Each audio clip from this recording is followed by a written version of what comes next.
Hello everyone, welcome to my channel, and I am here to help you today. I know you use this video to fall asleep, so before that, like the video, and subscribe to the channel. Also, where are you from, and what time are you watching? Now get comfortable and relax. Case 1. Octavia and Oscar Fairweather's love story began like a fairy tale. They met as undergraduates at Creekside College, where Octavia studied art and Oscar pursued a degree in business administration. Octavia captivated Oscar from the moment he saw her by the campus lake. Oscar, tall and charismatic with a disarming smile, wooed Octavia with his charm and ambition. They married shortly after graduation with dreams of building a life together in their hometown. Octavia secured a position as an art teacher at high school, where her passion for creativity and nurturing young talent quickly made her a favorite among students and faculty alike. Oscar, leveraging his family connections, landed a job at a prestigious local investment firm, climbing the corporate ladder with remarkable speed. As the years passed, the Fairweathers became pillars of the Creekside community. They were fixtures at galas and town council meetings. Their home in Oakwood Estates, purchased with Oscar's growing wealth, became a symbol of their success. Octavia's artistic touch was evident in every room, from the hand-painted murals in the living room to the carefully curated sculptures in their backyard. To the outside world, Octavia and Oscar were the epitome of a power couple. They complemented each other perfectly. Octavia's creativity balancing Oscar's business acumen, her warmth softening his sometimes brusque demeanor. Friends often remarked on how they still looked at each other with the same adoration they had in college. Yet beneath the surface of this picture-perfect life, there were undercurrents of tension. Octavia and Oscar had been trying to conceive for years without success. The strain of fertility treatments and dashed hopes began to wear on their relationship. Oscar threw himself into his work, spending long hours at the office while Octavia found solace in her art and her students. It was during this challenging time that Octavia's relationship with her mother, Cordelia Prescott, became a source of comfort and support. Cordelia, a widow who lived on the outskirts of town, had always been a free spirit. In her youth, she had traveled the world as a photojournalist, settling down in Creekside only after meeting Octavia's father. After his passing, Cordelia had retreated into a quieter life, focusing on her garden and her volunteer work at the local animal shelter. As Octavia spent more time with her mother, Oscar found himself drawn into Cordelia's orbit as well. What began as polite conversation during family dinners slowly evolved into something more, setting the stage for a betrayal that would tear the Fairweather family apart. The seeds of the affair between Oscar and Cordelia were planted on a crisp autumn evening. Octavia, consumed with preparing for an upcoming art exhibition featuring her students' work, Oscar, feeling neglected and frustrated by the growing distance in his marriage, decided to go to Cordelia's cottage alone, ostensibly to check on his mother-in-law. Cordelia, surprised but pleased by the unexpected visit, welcomed Oscar with a warm smile and a glass of her homemade wine. As they sat in her small, cluttered living room, surrounded by eclectic souvenirs from her travels, Oscar found himself opening up about his marital troubles. Cordelia listened with empathy, her eyes, so similar to Octavia's, filled with understanding. Perhaps it was the wine, or the intimate atmosphere, or simply the need for human connection. But that night, a line was crossed.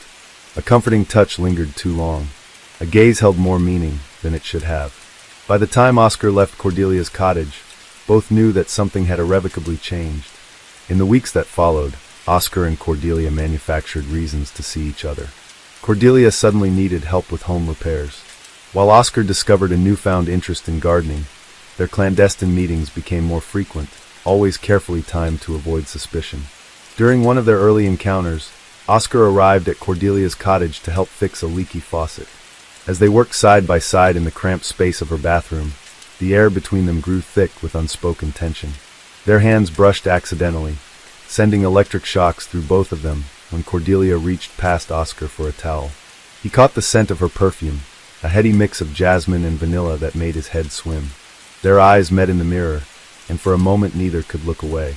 On a warm Sunday afternoon, Cordelia was showing Oscar how to prune her rose bushes as she demonstrated the technique, standing close behind him to guide his hands. Both were acutely aware of their physical proximity.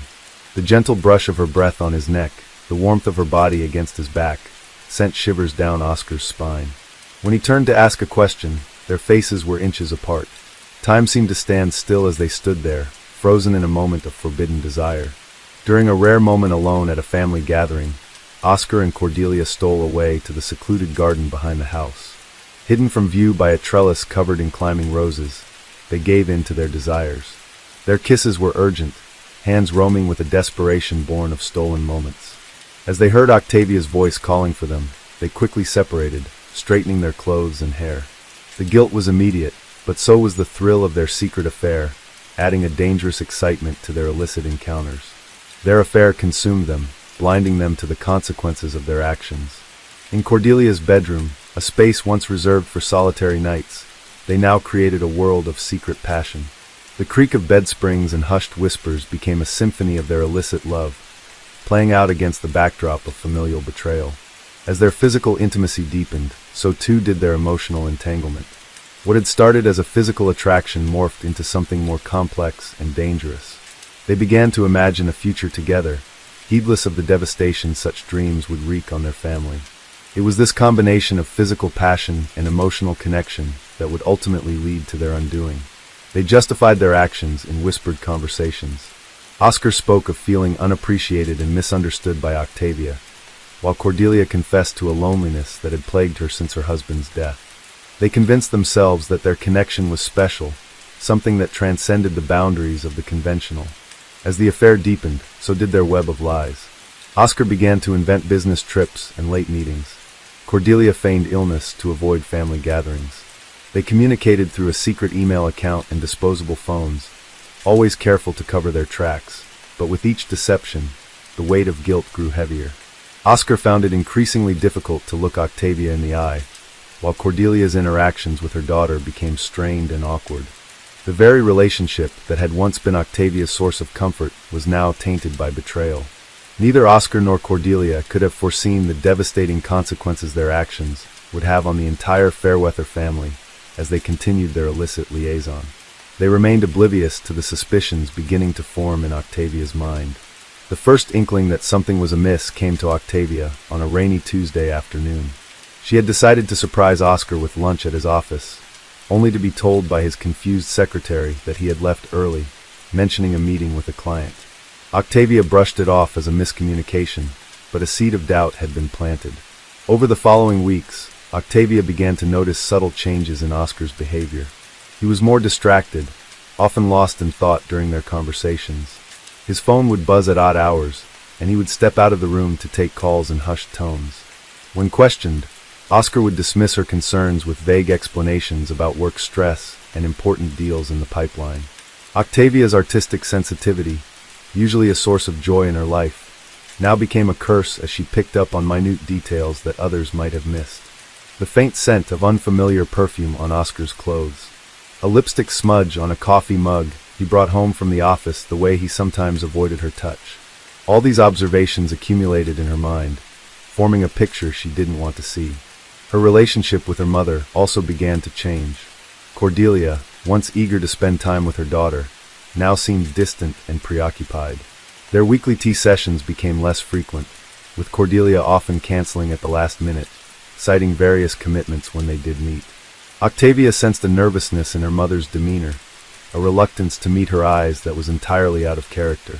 As her suspicions grew, Octavia found herself trapped in a spiral of doubt and self-recrimination. She questioned every interaction, analyzed every word spoken by Oscar and Cordelia. Was she imagining things? Had the stress of their fertility struggles in her upcoming exhibition made her paranoid? Determined to find the truth, Octavia began to investigate discreetly. She checked Oscar's credit card statements, noting several charges at restaurants and hotels that he had never mentioned. She drove by her mother's cottage at odd hours, her heart sinking when she spotted Oscar's car parked down the street on an evening when he was supposedly working late. Each new piece of evidence felt like a physical blow, chipping away at the foundation of trust that had been the bedrock of her life. Octavia's students and colleagues noticed the change in her demeanor, the dark circles under her eyes, the tremor in her hands as she demonstrated brush techniques, the forced smile that never quite reached her eyes. As the days passed, Octavia became a shadow of her former self, torn between confronting her fears and clinging to the last shreds of hope that she was mistaken. Little did she know that the truth, when it finally came to light, would be even more devastating than she could have imagined. The day Octavia's world shattered began like any other. It was a Saturday, and she had spent the morning at the school.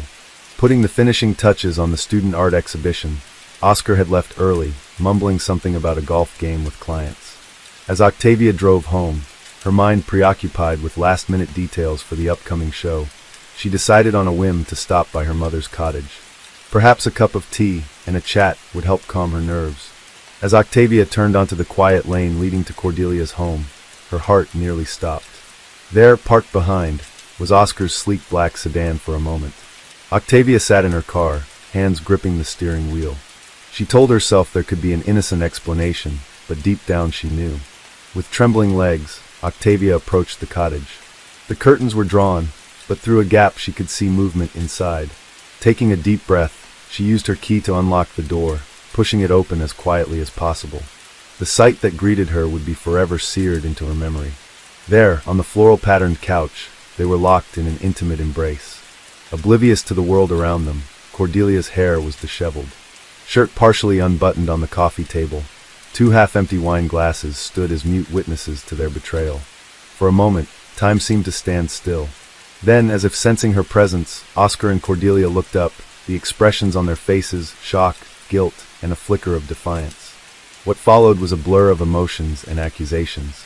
Octavia's anguished cry broke the silence, startling the guilty pair. Oscar jumped to his feet, stammering excuses and pleas. Cordelia remained seated, her face ashen, tears streaming down her cheeks. Octavia, her voice raw with pain and fury, hurled questions at them. The answers, when they came, were like daggers to her heart. 6 months. It started as friendship, then evolved. They hadn't meant for it to happen. They were sorry. Unable to bear their presence any longer, Octavia fled the cottage. She drove aimlessly for hours, her mind replaying the scene over and over. By the time she returned home, the sun had set. Casting long shadows across the manicured lawn of the house, she had once considered her sanctuary as she sat in the darkened living room. Surrounded by the trappings of her seemingly perfect life, Octavia felt something inside her break. The pain, the betrayal, the sheer magnitude of the deception. In that moment, a cold resolve began to form in her heart. Someone would have to pay for this betrayal, and Octavia knew exactly who that someone would be.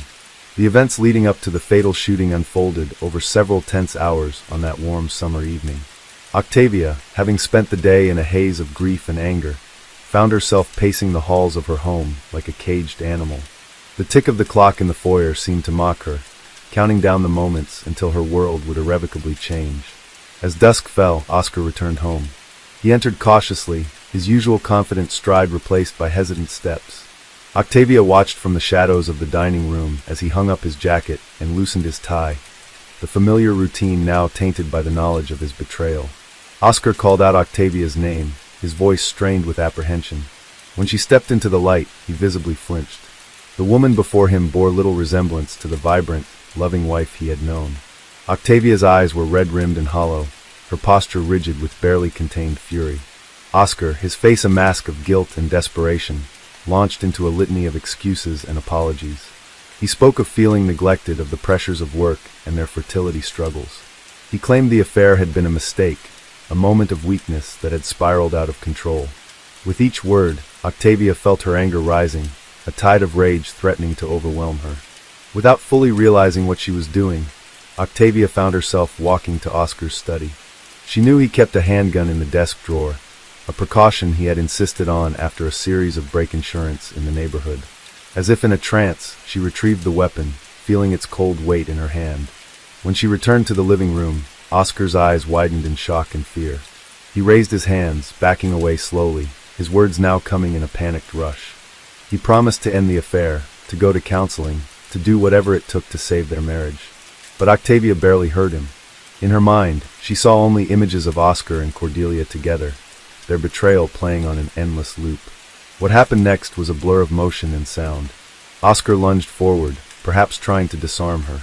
In that moment of chaos and heightened emotion, Octavia's finger tightened on the trigger.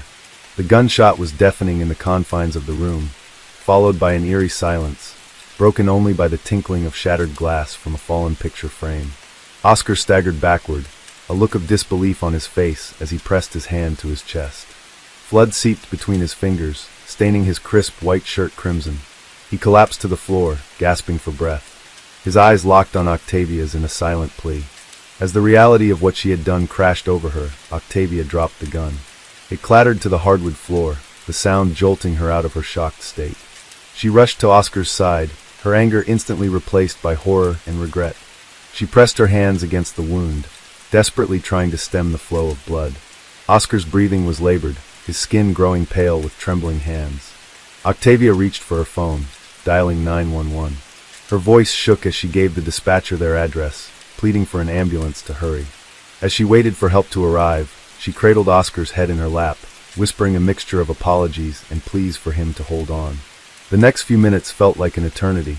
Neighbors, alerted by the gunshot, began to gather outside. Through the window, Octavia could see curious faces peering in, their expressions shifting from concern to shock as they took in the scene. She heard muffled voices, someone shouting about calling the police. When the paramedics finally arrived, they worked swiftly to stabilize Oscar. Octavia watched, numb with shock as they loaded him onto a stretcher and rushed him to the waiting ambulance.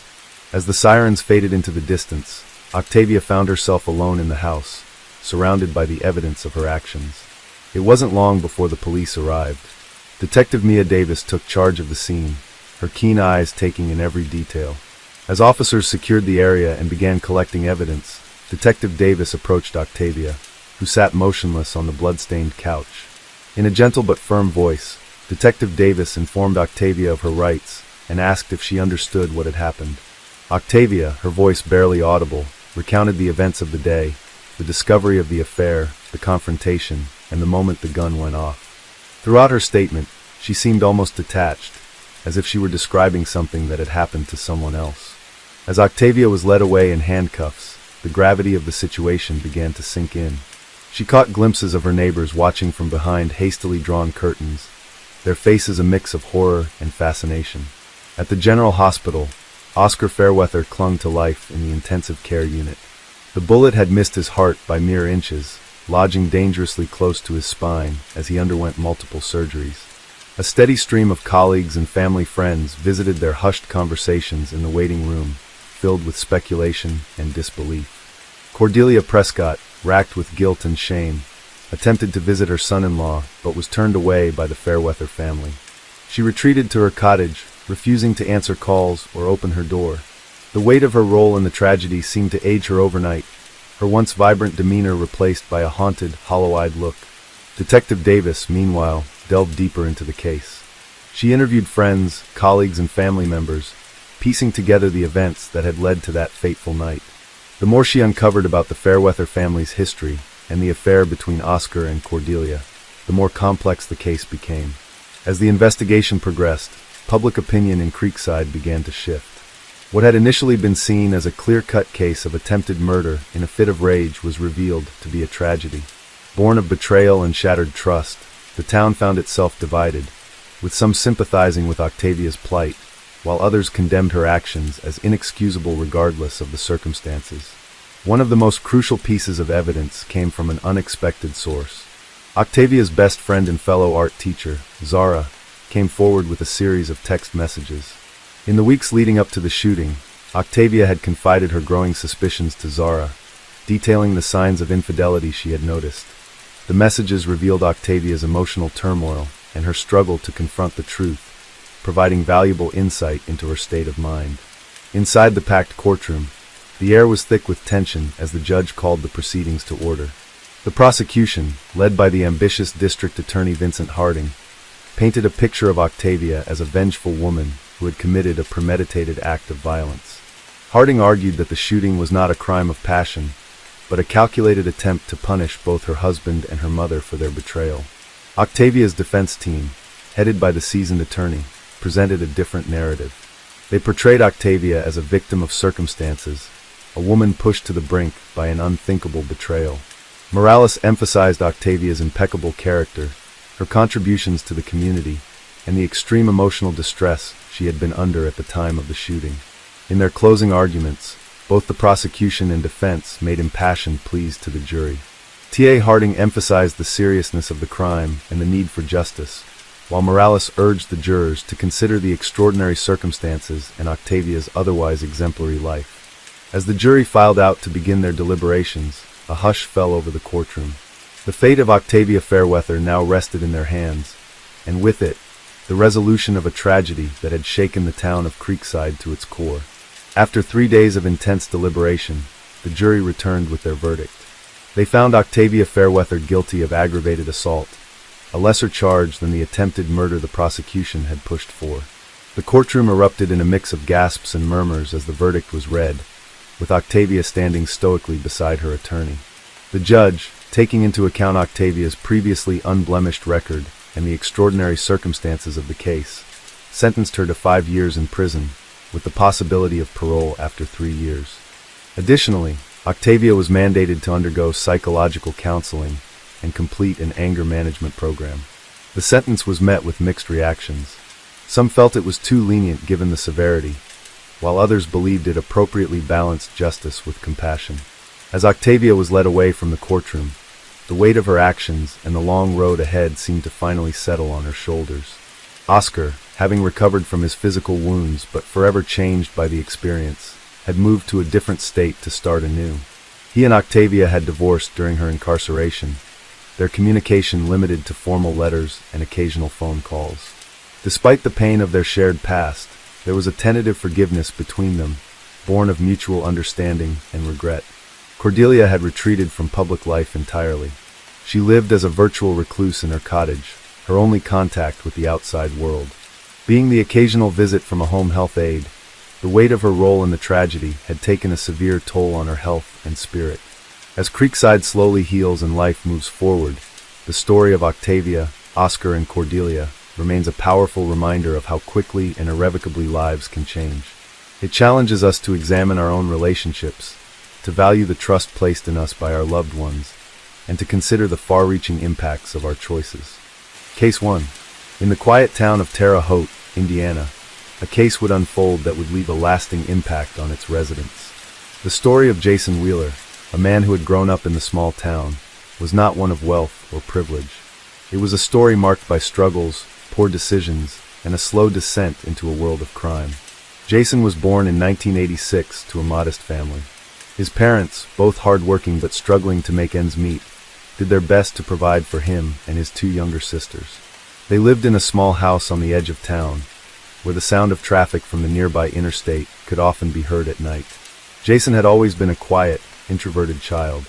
He preferred to stay inside, reading books or playing video games, rather than going outside to play with the other children in the neighborhood. His parents often worried about his lack of social interaction, but they believed he would eventually grow out of it. Unfortunately, as Jason entered his teenage years, his world began to unravel. It wasn't that Jason lacked intelligence. On the contrary, he had a sharp mind. But his environment, combined with a lack of guidance, led him down a path that would eventually entangle him in a web of criminal activity. By the time Jason turned 18, he had already gotten into trouble with the law on several occasions. His first arrest came at the age of 16, when he was caught stealing a car from a local dealership.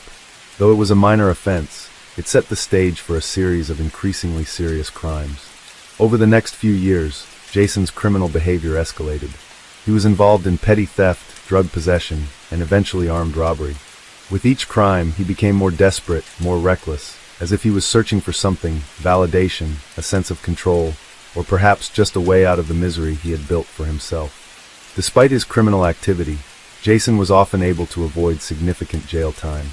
His family, while disappointed, continued to support him, believing that one day he would turn things around. But by the time Jason was in his early 20s, his pattern of criminal behavior was well established. He had dropped out of high school, found work in dead-end jobs, and continued to make poor decisions that only worsened his situation. He had a few close friends, but even they began to distance themselves as Jason's behavior became more erratic and his temper more unpredictable. On the night of October 14, 2011, Jason committed a crime that would change his life forever. It was late, well after midnight, when he found himself walking through a quiet neighborhood on the outskirts of town.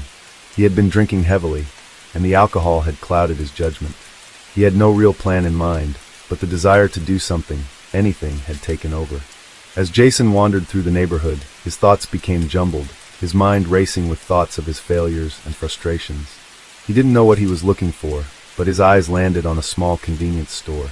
It was one of the few businesses still open at that hour, and the parking lot was nearly empty. For a moment, Jason stood there, watching the fluorescent lights of the store flicker in the dark, the hum of the refrigerator units in the background. Without thinking, he walked toward the store, his heart pounding in his chest. Inside, the store was quiet. There was only one clerk behind the counter, a young woman in her early 20s, who looked up in surprise as Jason entered. She greeted him with a friendly smile, but her expression quickly changed when she saw the look in his eyes. Jason was drunk, his movements slow and unsteady. He walked up to the counter, his hand shaking as he reached into his jacket pocket and pulled out a small, silver handgun. The clerk froze. She had seen her fair share of troubled individuals come through the store, but nothing like this. Jason's eyes were wild, his hands trembling, and his voice was low but steady as he demanded money from the register. The woman's heart raced as she slowly opened the cash register, her hands shaking. Jason watched her closely, his finger twitching near the trigger. He wasn't thinking clearly, and the alcohol in his system only made the situation more volatile. The woman handed him the cash, but Jason didn't leave. He wasn't done. In a moment of panic, the woman reached for the store's phone, hoping to call for help. Before she could do so, Jason lunged forward, knocking the phone from her hand.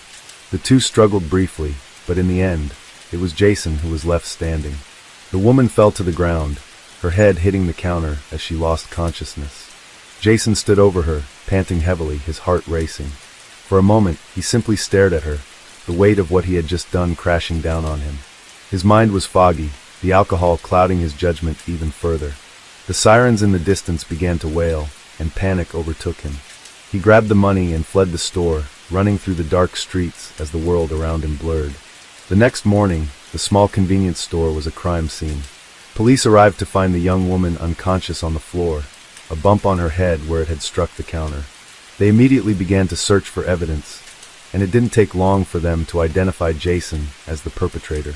He had been caught on the store's surveillance cameras, his face clearly visible. It was a crime that seemed to fit perfectly into the pattern of Jason's life, reckless, impulsive, and full of regret. The police quickly tracked him down, and within hours, Jason was arrested. He was charged with armed robbery, assault, and attempted murder. His trial was set to begin in the spring of 2012, but as the days passed, the weight of what he had done settled in. Jason realized, perhaps for the first time, the full extent of his actions.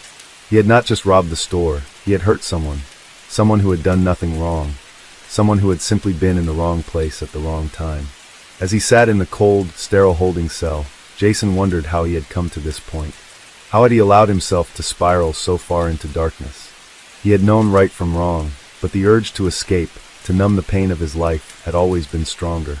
He had pushed away the people who cared about him, and in the end, all he had was a string of broken relationships and criminal charges. Jason's journey through the criminal justice system was just beginning. His case would become one of the most talked about in Terre Haute that year, and as the trial approached, Jason's family struggled to understand how their son had fallen so far. They had tried to help him, tried to intervene, but Jason had always been too proud, too stubborn, and now it seemed that it was too late. What would happen next for Jason was uncertain, but one thing was clear. The events of that night would haunt him forever. As the days passed in the holding cell, Jason's mind wandered. Every time the heavy metal door clanged shut behind him, his thoughts grew darker, pulling him into a sea of regret. He thought about his family, the people who had tried to support him throughout his troubled life. His mother, always so kind and patient, would visit him occasionally, her eyes filled with both love and disappointment. His father, a quiet man who had always worked hard to provide for his family, couldn't bring himself to speak much when he visited. Jason had seen the disappointment in his eyes. His father had once believed in him, had once thought that Jason could be someone better. But now, his father's silence felt like the loudest rejection. Jason had always known that his actions were a burden on his family, but standing in that cold cell, he finally understood the weight of what he had done. The guilt gnawed at him constantly, creeping into every corner of his mind. He wished he could go back, rewind time, and undo the moment he stepped into that store. But he knew that wasn't possible. The consequences of that night were irreversible. The trial began in the spring of 2012. The courtroom was packed with people who had heard about the crime and wanted to see justice served.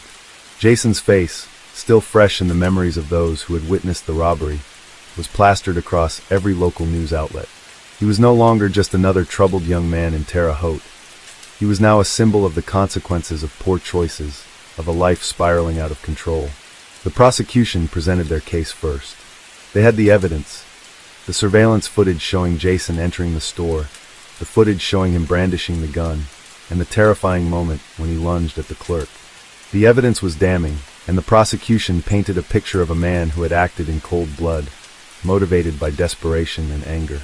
They spoke of the harm he had caused to the young woman, the clerk, who had been unable to defend herself as Jason held her at gunpoint. The woman, whose name was Emily, had suffered significant trauma from the incident.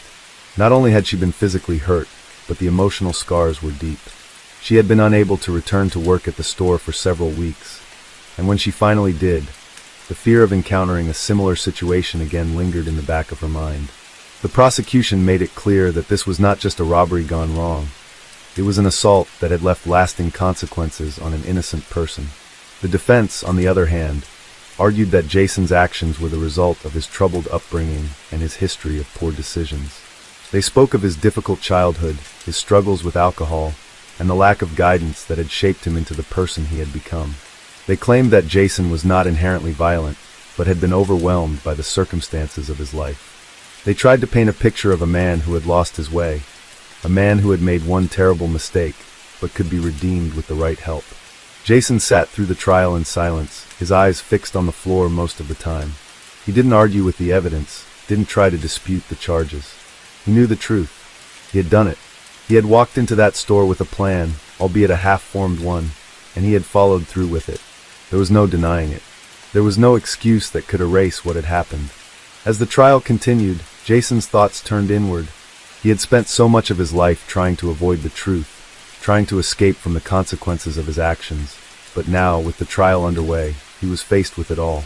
The life he had tried to ignore, the choices he had made, and the people he had hurt, they were all coming to light. And no matter how much he wished he could undo it, he couldn't. The days stretched on, and Jason's lawyer worked hard to present a defense that would allow for a lighter sentence. But the prosecution was relentless. The weight of the crime hung heavily in the air, and it was clear that Jason was facing a harsh punishment. The judge, a no-nonsense woman who had seen countless cases like his, listened carefully to both sides. She was known for being tough but fair, and Jason knew that whatever decision she made would be final. There would be no second chances. Throughout the trial, Jason's mind often returned to Emily, the clerk. He thought about the fear in her eyes when she had seen him with the gun. He thought about the way her hand trembled as she handed him the money, her fingers unsure but desperate to comply. He had done this to her. He had taken away her sense of safety, and for what? A few $100s? It seemed so trivial in retrospect, so pointless. But in that moment, under the weight of his own frustration and alcohol, it had felt necessary. Now, sitting in the courtroom, Jason realized how wrong he had been. The trial eventually came to an end, and it was time for the verdict. The courtroom fell silent as the judge prepared to speak. Jason's family sat in the back, his mother holding his father's hand tightly, her face pale and drawn. They had hoped for a miracle, for some glimmer of hope that their son could be saved. But deep down, they knew the reality. Jason had crossed a line, and the consequences would be severe. The judge delivered the verdict with a calm but firm voice. Jason Wheeler was found guilty on all charges: armed robbery, assault, and attempted murder. The room seemed to hold its breath as the judge continued, explaining the severity of the crime and the need for a sentence that would serve as a deterrent for others.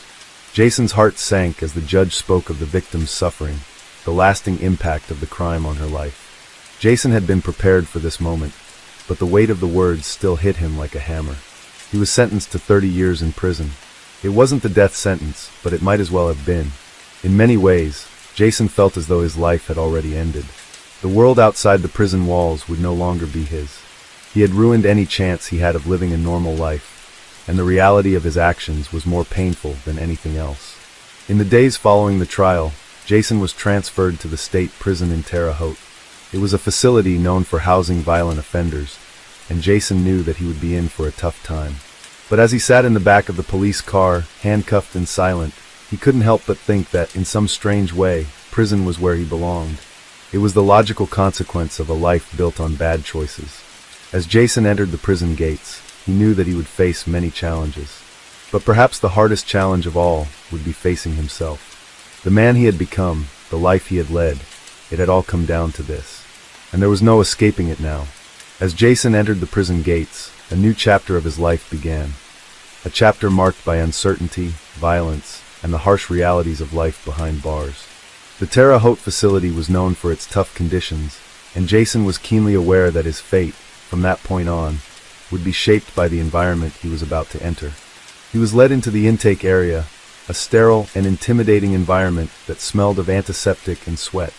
The cold metal walls echoed with the sounds of clanging doors and muffled voices from the other side.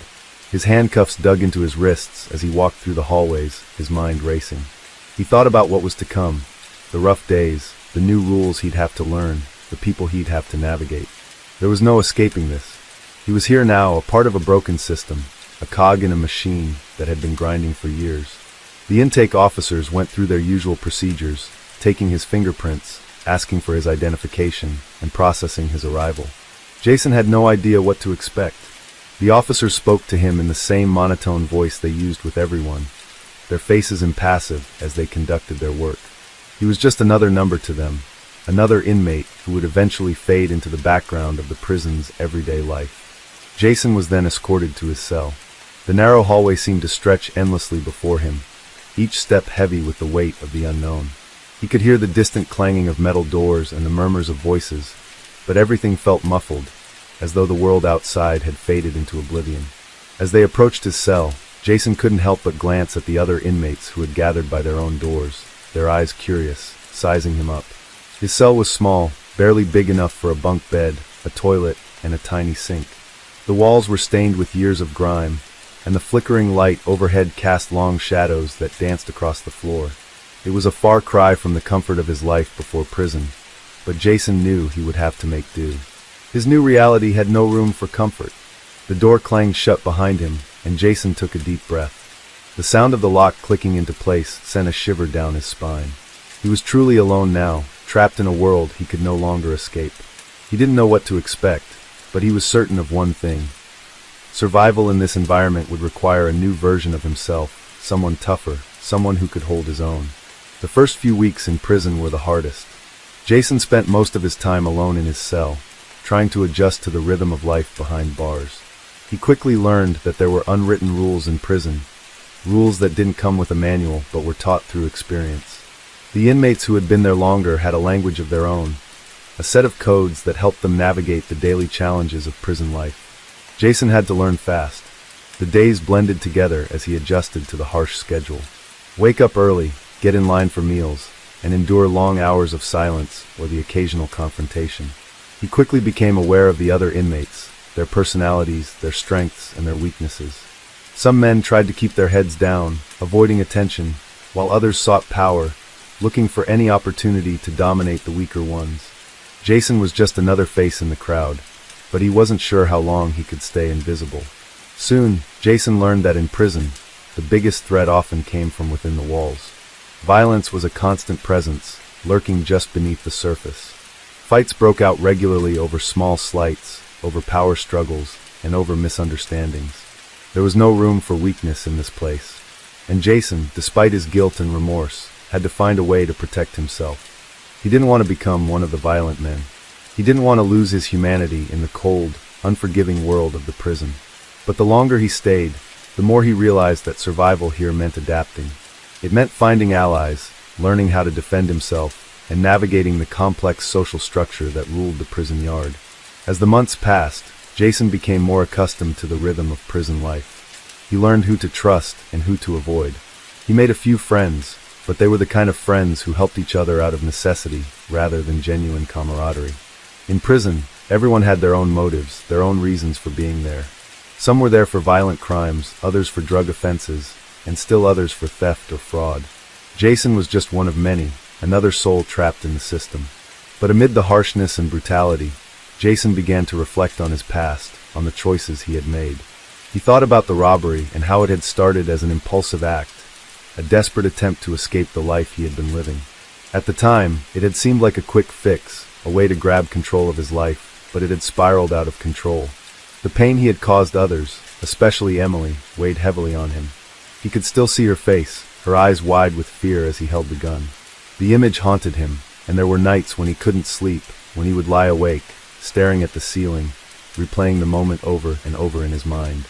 Jason knew that he couldn't undo the past, but he also knew that he had to find a way to atone for his mistakes. The prison was full of men who had made mistakes, some small, some unforgivable. But Jason realized that his redemption didn't lie in escaping the punishment. It lay in accepting responsibility for his actions. In prison, that was the first step toward redemption. As the years went on, Jason worked hard to keep his head down and stay out of trouble. He stayed away from the gangs that formed in prison, focused on reading books and trying to improve himself. He joined a few educational programs, trying to earn his GED and build a skill set that might help him when he was eventually released.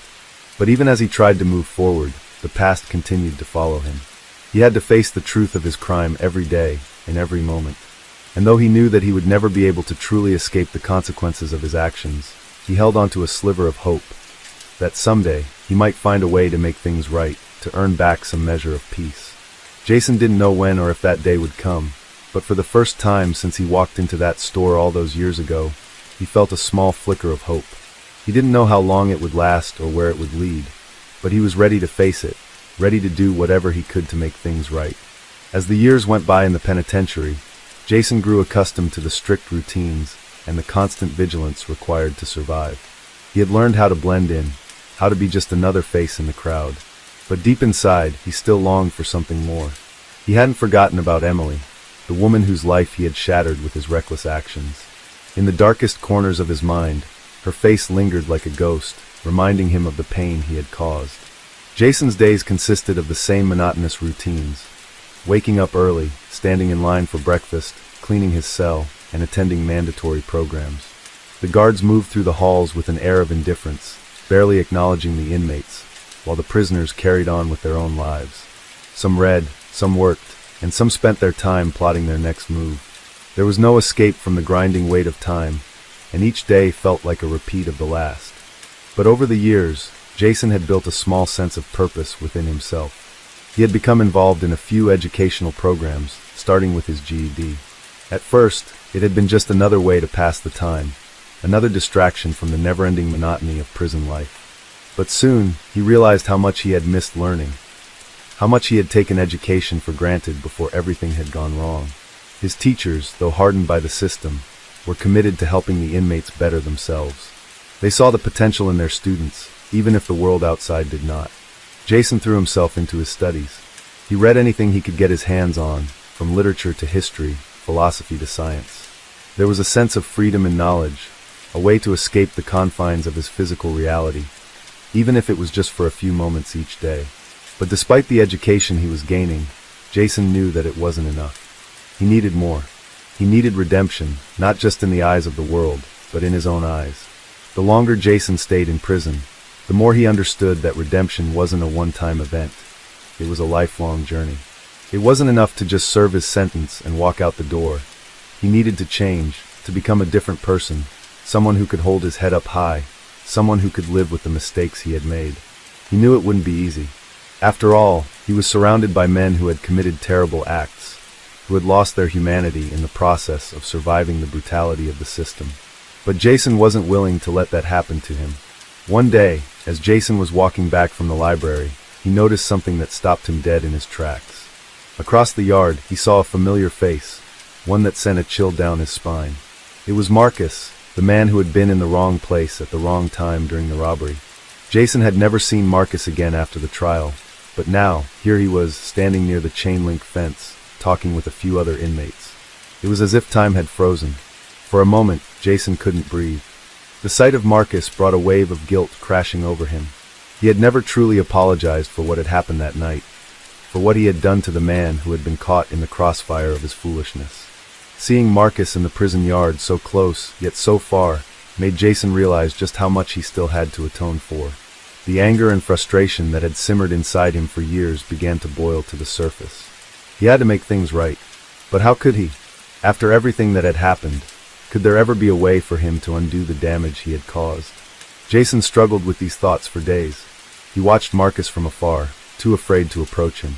The idea of confronting his past, of facing the man who had been part of his crime, was terrifying.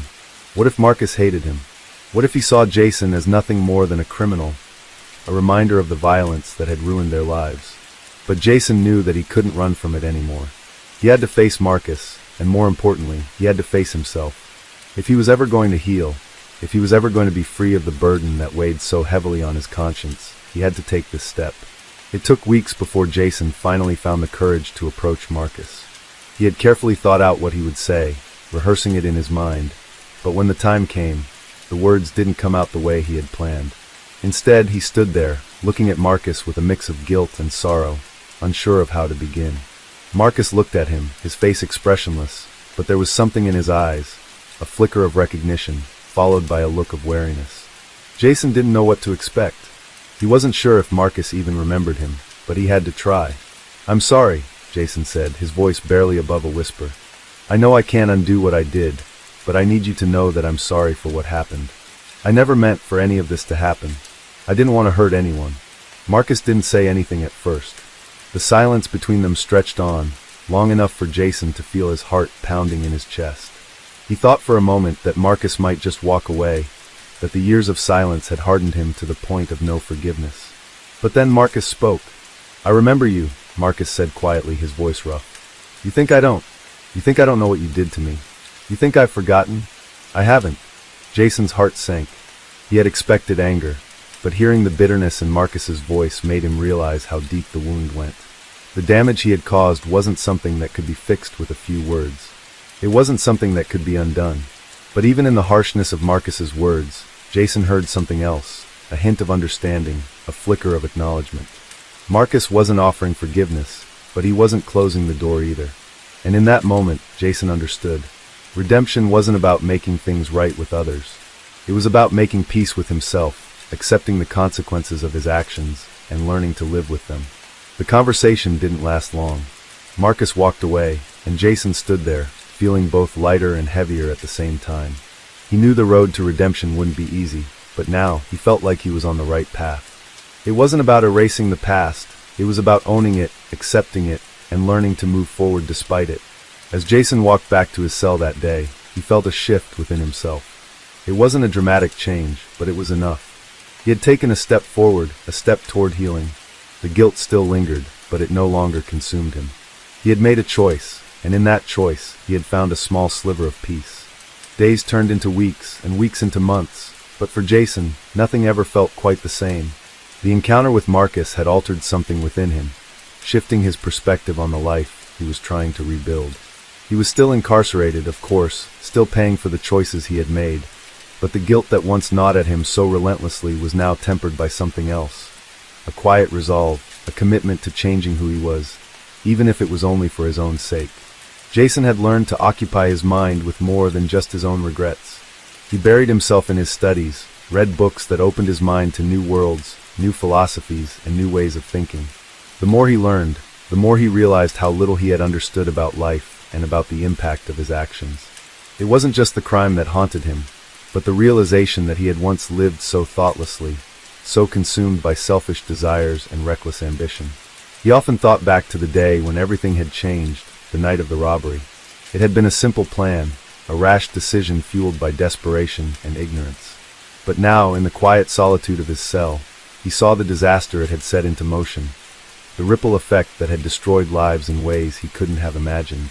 The most difficult part of his incarceration, however, wasn't the isolation or the daily grind of prison life. It was the knowledge that he could never fully make amends. The family he had torn apart, the friends who had abandoned him, and Marcus, the man he had hurt so deeply, would never see the world the same way again.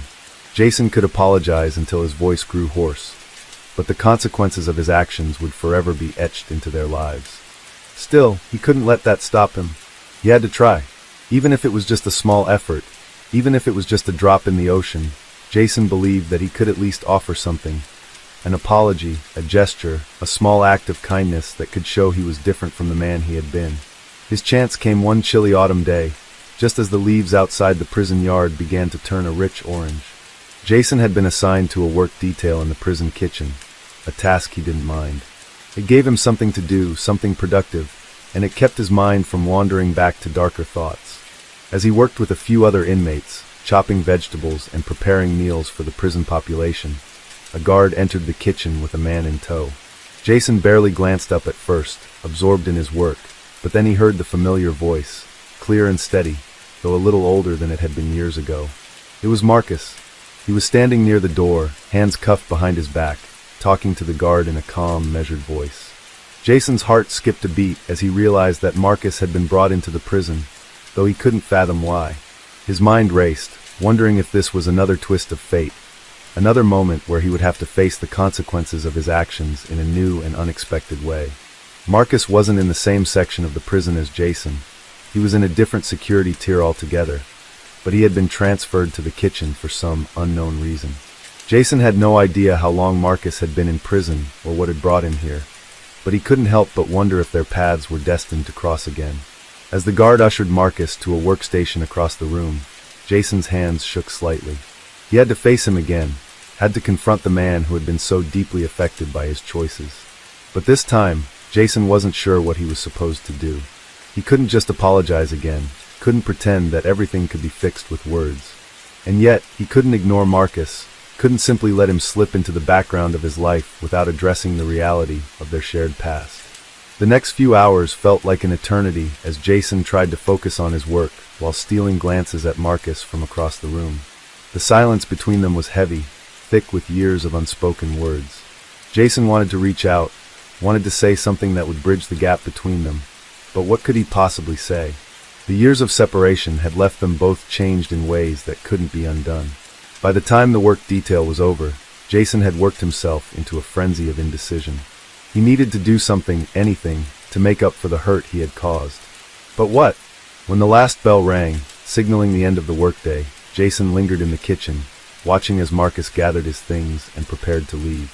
His heart pounded in his chest, and his palms were slick with sweat. This was it. If he didn't act now, he might never get another chance. Without thinking, Jason approached Marcus as he was walking toward the exit.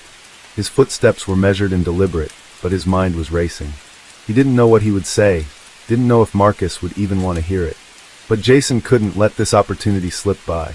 "Marcus," Jason called softly, his voice carrying across the room. Marcus froze, his body tensing as he turned to face Jason. There was a flicker of recognition in his eyes, but there was also something else, something unreadable. For a moment, they simply stood there, locked in silence, until Marcus spoke. "What do you want, Jason?" His voice was low, guarded, but not without a hint of weariness. Jason took a deep breath, steeling himself for the words that had been stuck in his throat for so long. "I just wanted to say, I'm sorry. I know it's not enough, but I owe you that much." Marcus looked at him for a long moment, his face expressionless. It seemed as if he was weighing the sincerity of Jason's words, trying to decide whether or not they were worth acknowledging. Then, after what felt like an eternity, Marcus nodded once, sharply. "I know," he said simply, before turning and walking away, disappearing through the door. Jason stood there for a moment, the weight of the encounter settling over him like a blanket. It wasn't the grand reconciliation he had imagined in his mind. It wasn't the resolution he had hoped for, but it was something. It was a step toward healing, toward making peace with a past that he couldn't change. For the first time in years, Jason felt like he was finally moving forward. Jason stood frozen in the cold, sterile hallway, the echoes of Marcus's footsteps gradually fading into the distance. The encounter had been brief, too brief, perhaps, but for Jason it was enough. He had finally broken the silence that had hung between them for so long. And while he couldn't change the past or undo the damage he had caused, he realized that he had done what he could to acknowledge it. That was the first step. But as the days passed, Jason couldn't help but feel that the real work was just beginning. He had apologized. He had faced his demons, if only for a fleeting moment. But now, he had to prove to himself that he wasn't just a man of words. He had to become a man of actions, someone worthy of redemption.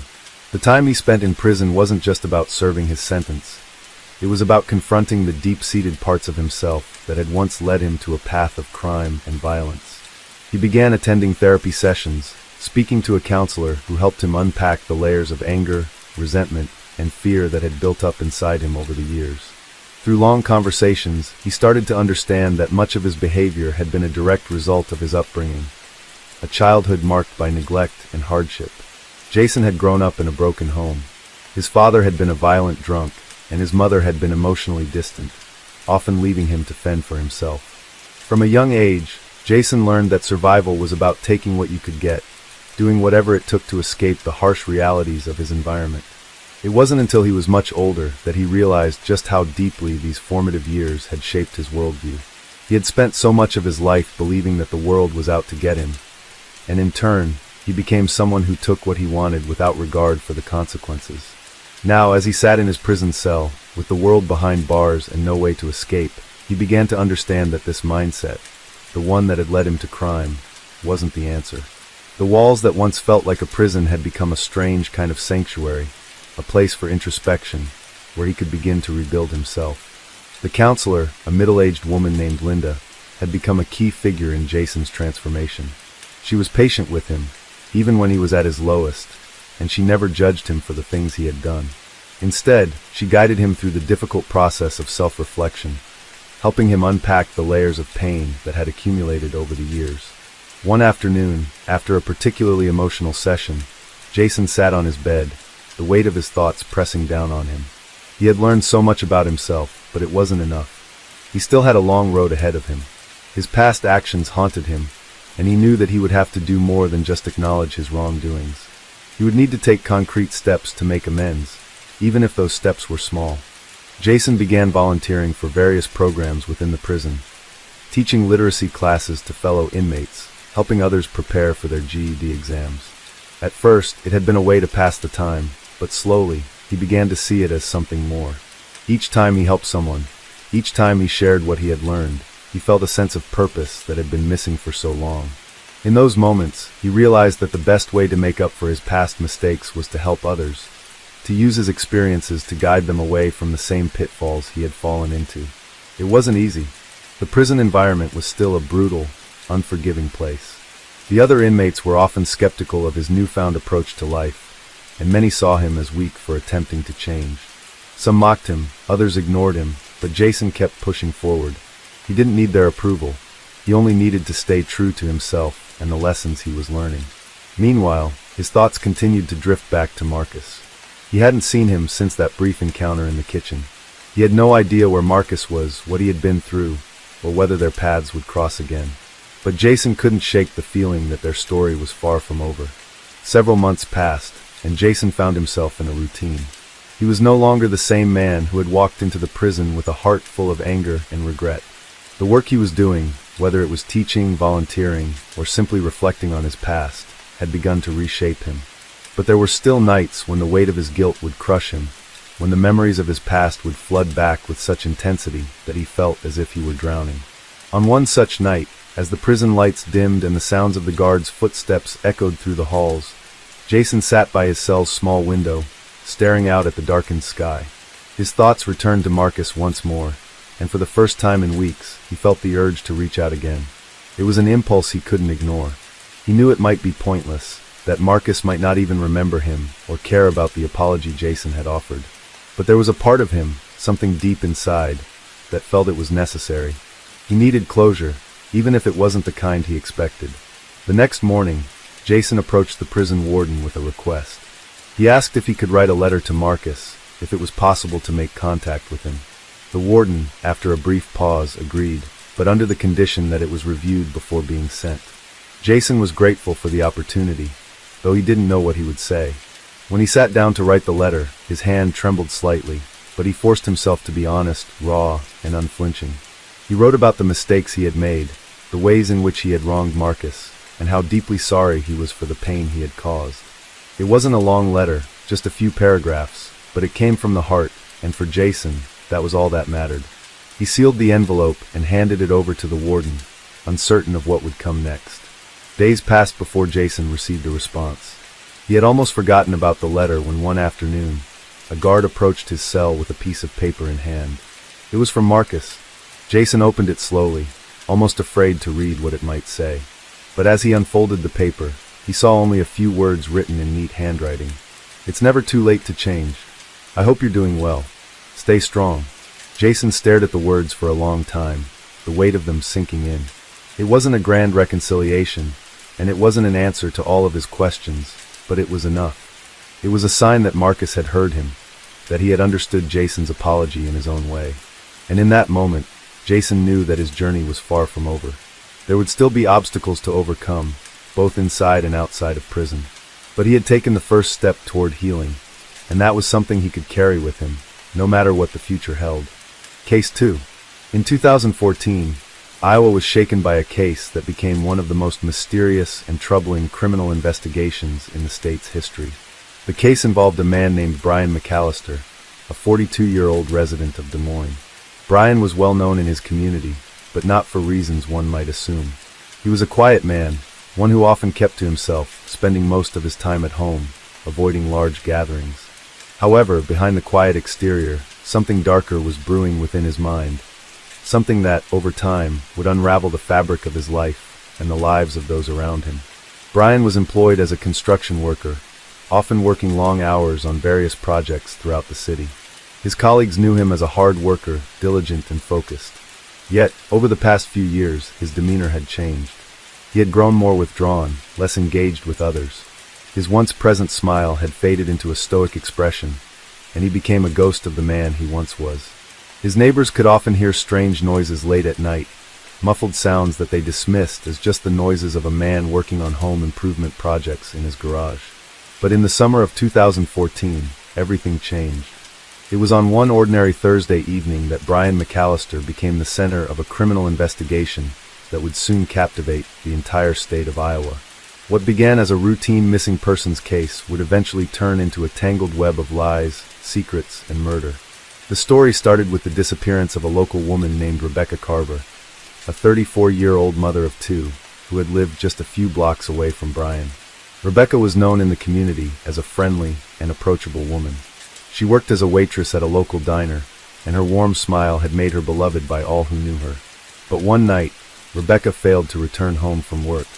Her children waited for her at the front door, but she never arrived. Her husband, Steve Carver, immediately called the authorities when he realized something was wrong. The police began their investigation, initially treating Rebecca's disappearance as a possible case of her leaving voluntarily. However, as the hours turned into days, the situation took a darker turn.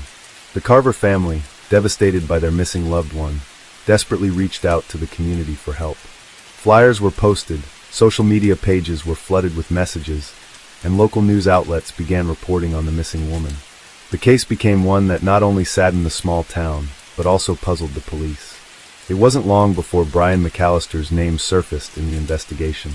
A friend of the Carvers had remembered seeing Brian speaking with Rebecca on the night she disappeared. The interaction was brief, but the fact that the two were seen together sparked suspicion. The police began to look into Brian's movements on the night of Rebecca's disappearance. As the investigation unfolded, it became clear that Brian had lied about his whereabouts. He initially claimed he had been home that night, working on his garage, but further evidence began to suggest otherwise. Surveillance footage from nearby gas stations and stores revealed that Brian had been in the area close to Rebecca's home that evening, contradicting his story. Furthermore, his phone records showed unusual activity, including several unanswered calls made from his phone to Rebecca's, which only deepened the mystery. The police dug deeper, going through Brian's history. They discovered a troubled past, filled with brushes with the law. He had been arrested in the past for minor offenses, but nothing had ever indicated that he was capable of something as severe as the disappearance of Rebecca Carver. Still, there was a feeling that something was wrong, that there was more to Brian McAllister than met the eye. As the investigation progressed, more unsettling details emerged about Brian's personal life. Neighbors recalled seeing him arguing with his wife on several occasions, and some even reported hearing loud crashes coming from his home in the middle of the night. His wife, who had been supportive of him for years, seemed to have grown distant from him in the months leading up to Rebecca's disappearance.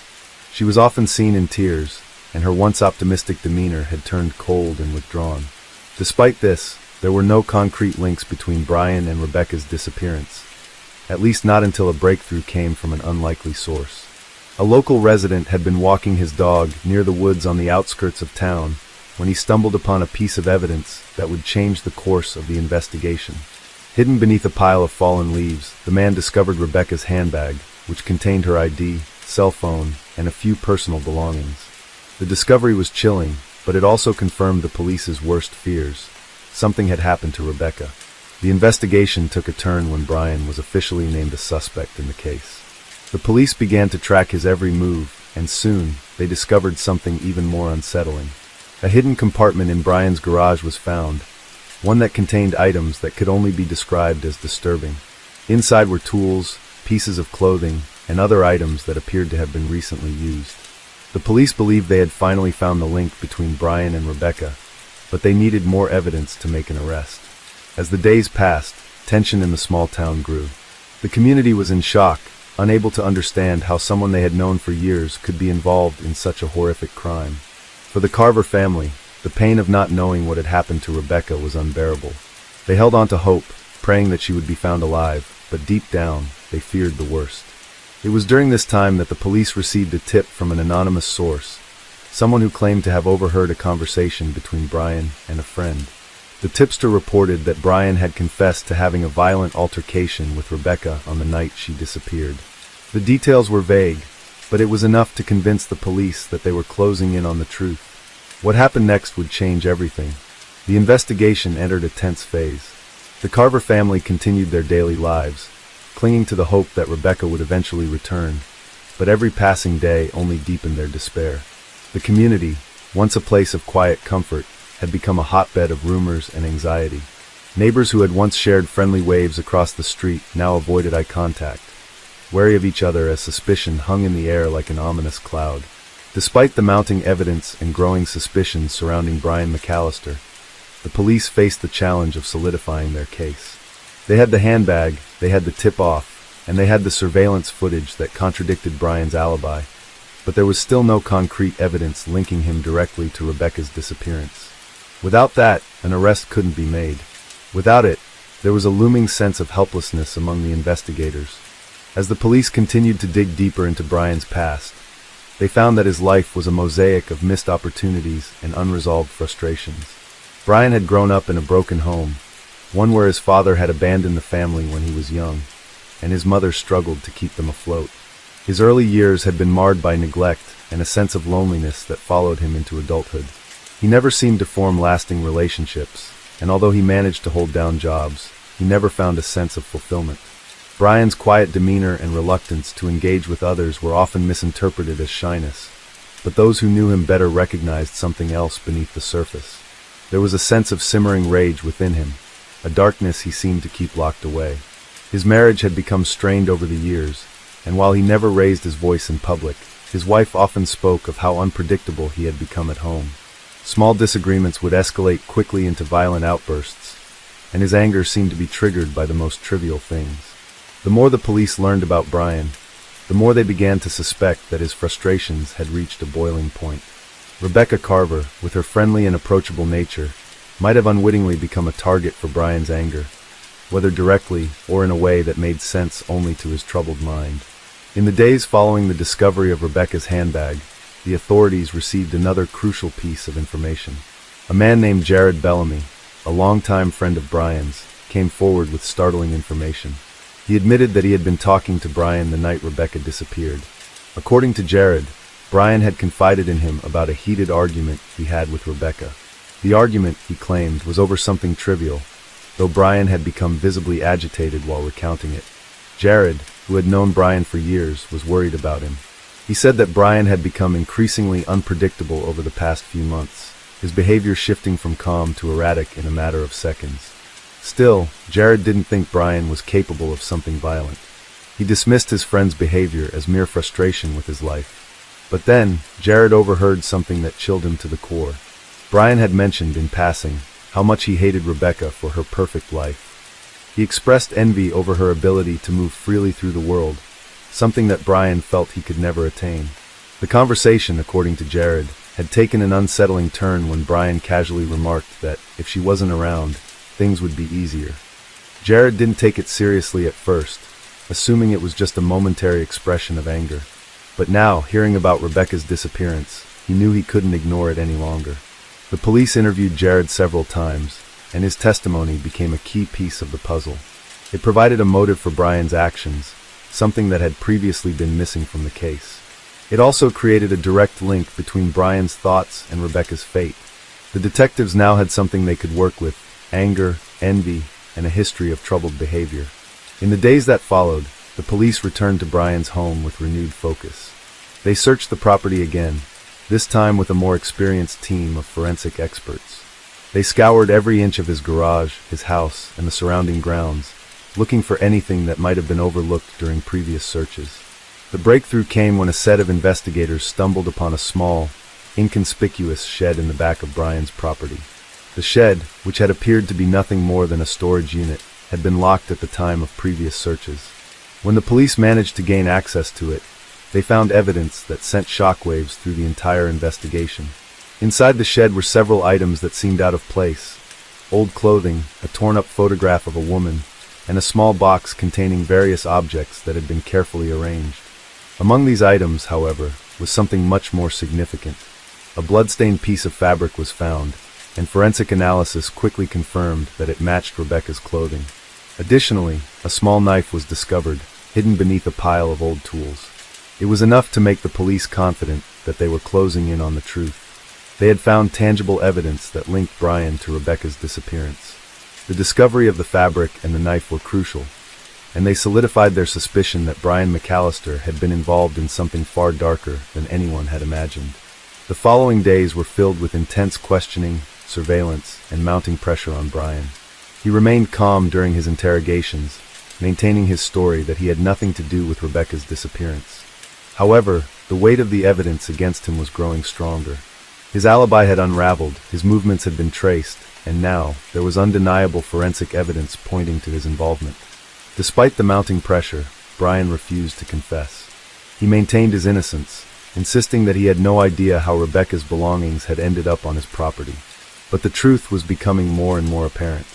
As the investigation continued, the community of Des Moines was forced to grapple with the horrifying possibility that someone they had known for years, someone they had trusted, was capable of such a crime.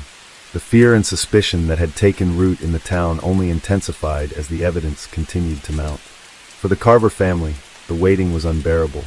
They had spent days and nights hoping for answers, praying that Rebecca would return home safely. But as each new piece of evidence was revealed, it became increasingly clear that the outcome would not be what they had hoped.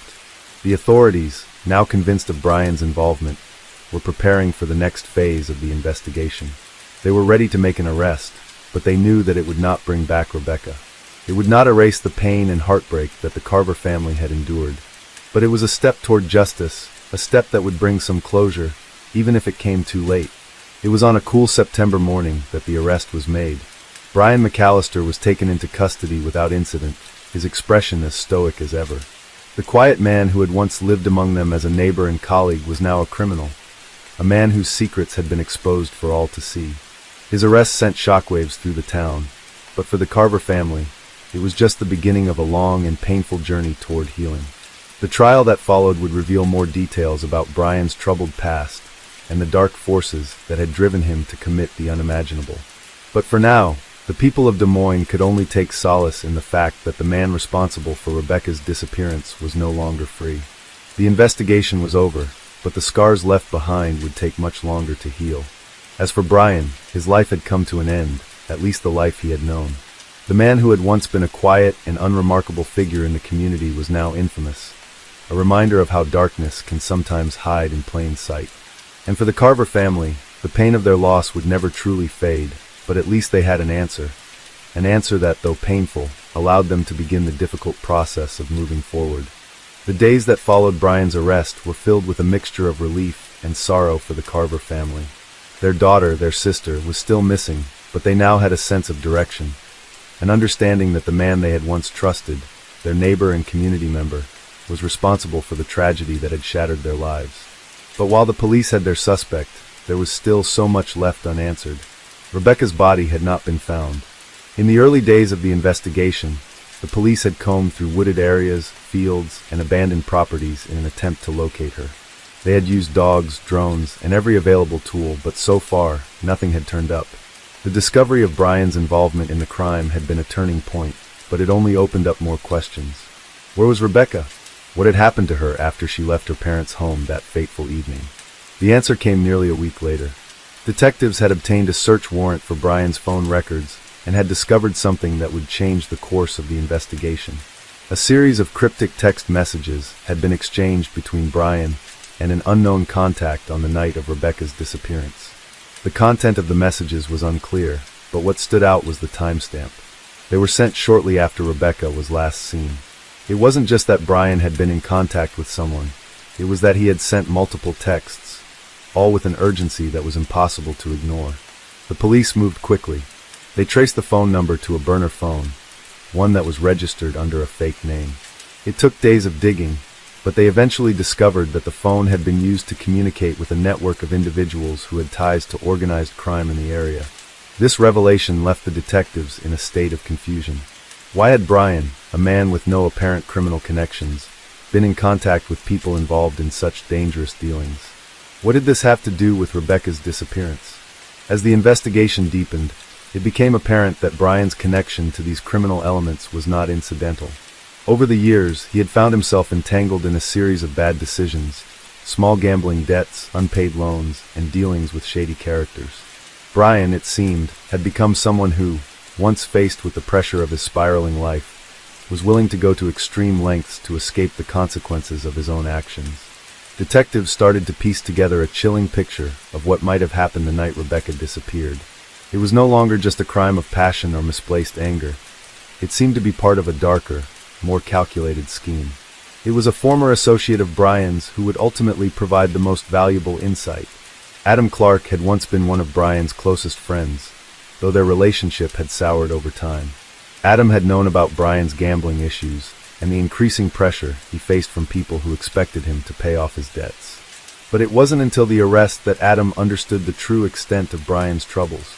In a tense meeting with detectives, Adam revealed that Brian had approached him in the days leading up to Rebecca's disappearance, asking for help with a job.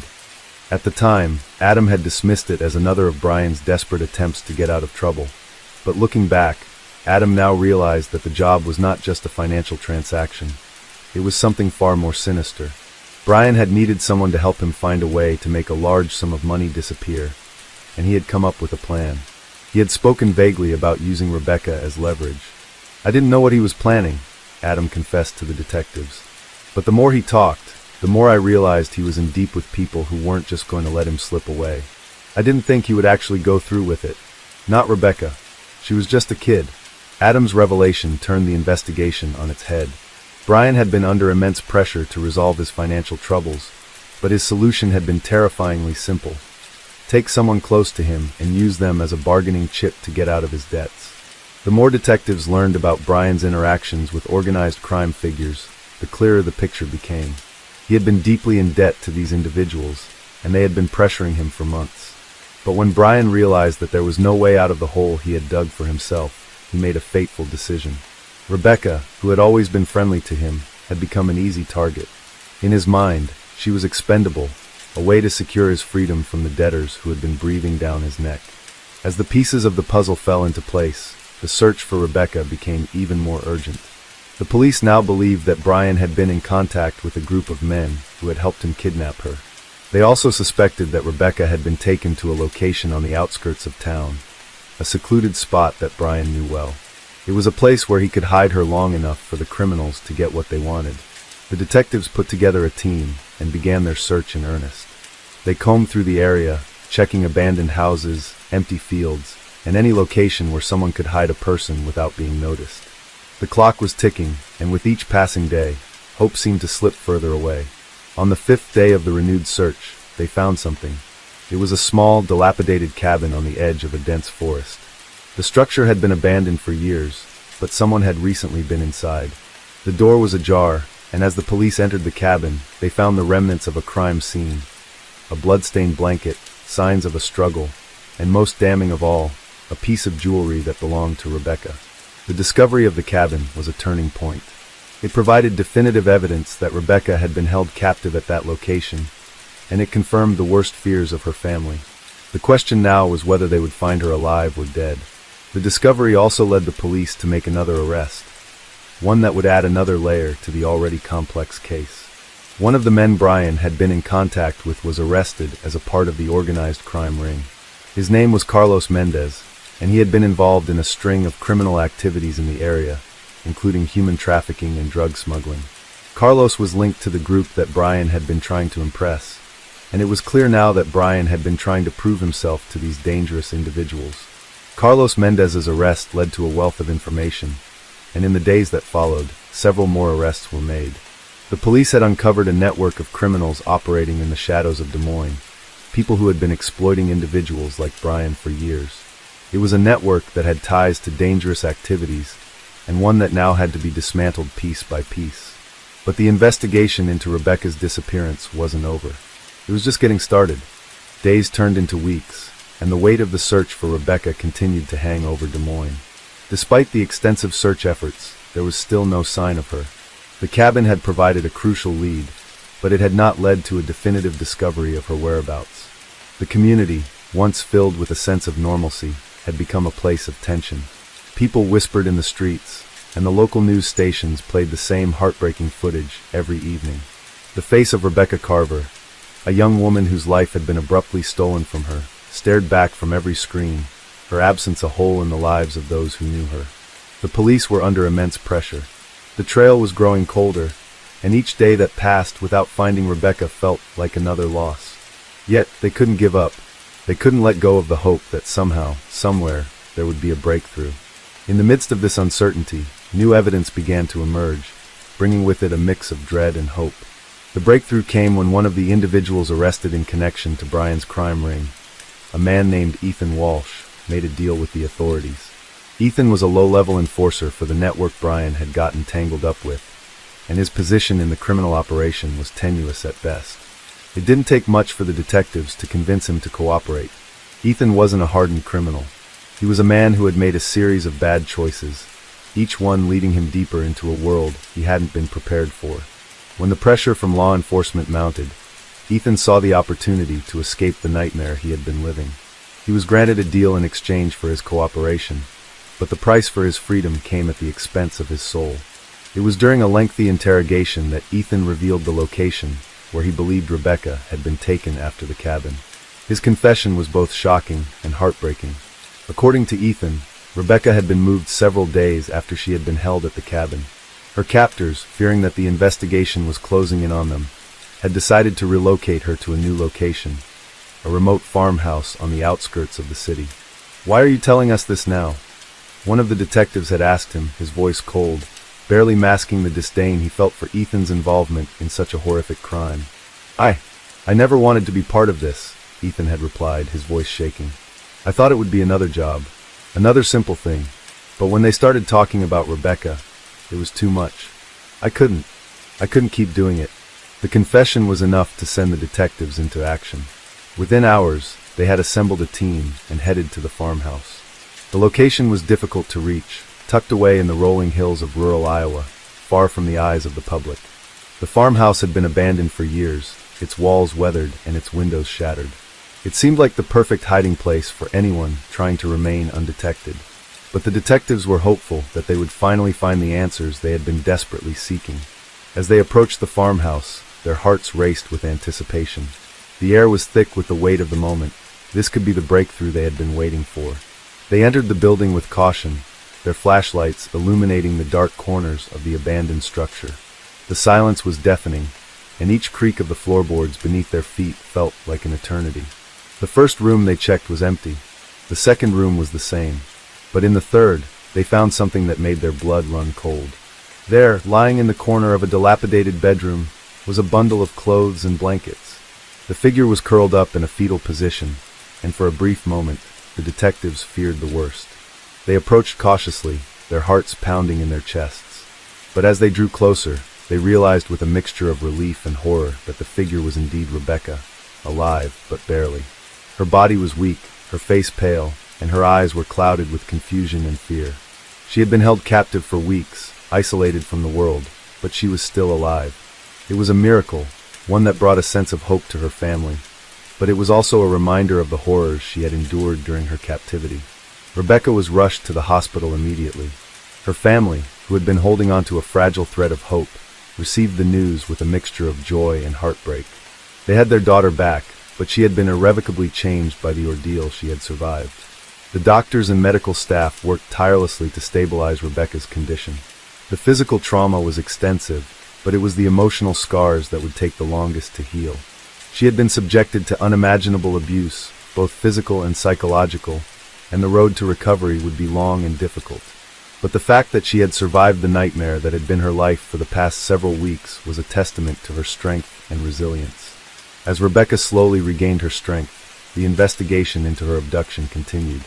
The discovery of her location had raised more questions than answers. Why had she been held for so long? Who had been responsible for her captivity? And what were their motives? The answers were still elusive, but with Rebecca's testimony, the police hoped to uncover the truth. In the weeks that followed, Rebecca's story began to unfold. The details of her time in captivity were difficult for her to recount, but she bravely shared what she could remember. She described the fear, the isolation, and the sense of helplessness that had consumed her during her time with her captors. She had been kept in a small, locked room, only allowed out to be moved from one place to another. The food had been scarce, and the psychological torment had been even worse. Her captors had used threats and manipulation to keep her in line, and they had made it clear that there was no way out. It became clear that Rebecca's ordeal had been a part of a much larger criminal operation. The people who had taken her were not just interested in her as a bargaining chip for Brian's debts. They were using her as part of a much broader scheme involving human trafficking. The crime ring that Brian had been connected to was far more expansive than anyone had realized, and it was clear that Rebecca had just been one of many victims. The investigation now shifted into overdrive. The police had uncovered a trail of destruction, one that stretched far beyond the borders of Des Moines. With Rebecca's help, they were able to trace the criminal network back to its origins, identifying key players and bringing them to justice. It was a process that would take months, but slowly, piece by piece, the police dismantled the operation. The Carver family, though still grieving the trauma their daughter had endured, found solace in the fact that her ordeal had helped expose a vast and dangerous criminal network. They knew that Rebecca's strength in surviving and speaking out had saved countless others from suffering the same fate. It was a small comfort, but it was a comfort nonetheless. As for Brian, his fate was sealed. He had been responsible for Rebecca's abduction, and he had played a central role in the criminal activities that had shattered the lives of so many. The charges against him were numerous, and he would spend the rest of his life behind bars. For Rebecca, the road to recovery was long and difficult, but with the support of her family and the knowledge that her suffering had led to the dismantling of a dangerous criminal operation, she found the strength to heal. Her story was one of survival, of endurance in the face of unspeakable horror, and of the power of truth to bring light to even the darkest of places. Rebecca's healing was a slow and deliberate process. As she slowly regained her strength, her family was there for her every step of the way. Her mother, in particular, had been a constant presence by her side, her support unwavering. The love between them was palpable, as if it had been a thread that connected them even during the darkest moments of Rebecca's captivity. Rebecca spent weeks in therapy, both physical and emotional. The hospital staff worked tirelessly to help her recover physically, but they also recognized the importance of addressing the trauma that had taken root deep within her. Every session with the counselor was an emotional hurdle, but Rebecca faced it with a bravery that impressed even the most seasoned professionals. She didn't speak much in the beginning. There were moments when the words simply wouldn't come. But when they did, the rawness of her experience spilled out in a torrent of grief and rage, sorrow and helplessness. Yet, through it all, there was something else, an undeniable will to survive, to rebuild her life. Her family, too, faced the challenge of understanding what Rebecca had gone through. They had known their daughter as a strong-willed, independent young woman, but what had happened to her had changed her in ways they couldn't fully comprehend. The trauma had altered Rebecca, leaving scars on her mind that would take a lifetime to heal. Still, they tried to support her in the best way they knew how, understanding that the road ahead would be filled with ups and downs. Rebecca's father, once a stern figure in her life, softened in ways that no one expected. He had always been the protector of the family, the strong arm of their household. But seeing his daughter in such a fragile state, his heart broke for her. He had been a man of few words, but now he became the listener, the silent support who never left her side. He knew that healing wasn't just about medical treatment. It was about the strength of the people surrounding her. The unconditional love of her family became Rebecca's foundation, even if it was hard for her to fully accept it in those early stages. Though Rebecca's recovery was progressing, the psychological toll of her ordeal was never far from her mind. Every time she closed her eyes, She could hear the echoes of the voices of her captors, the harsh words they had used to control her. She could still feel the weight of the chains they had placed on her wrists, the suffocating grip of isolation. Every sound, every movement, seemed to trigger memories of her time in captivity. The nightmares were relentless, and she would wake up in a cold sweat, gasping for air as if she had been suffocating in her sleep. In these moments, she had to remind herself that she was safe now, that she was no longer bound by the chains of fear. But the journey wasn't as simple as just telling herself that. Healing wasn't a linear process. It was a battle that would take place inside her mind for years to come. Outside the safety of her home, Des Moines was beginning to heal too. The news coverage of Rebecca's rescue had brought a sense of closure to the community. People who had once been filled with uncertainty now had something to hold on to. A symbol of hope, a story of survival. It wasn't easy for the community to accept the truth of what had been happening in their midst, but they took comfort in the fact that the authorities had dismantled a dangerous criminal operation, one that had affected so many lives. Yet, even as Des Moines moved forward, questions remained. The authorities continued to piece together the intricate web of Brian's criminal network, which extended far beyond the confines of the city. The investigation, though seemingly concluded with Brian's arrest and the dismantling of the operation, was far from over.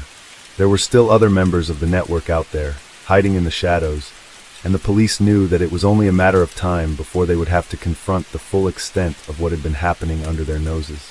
Rebecca's testimony played a crucial role in helping to expose the entire operation.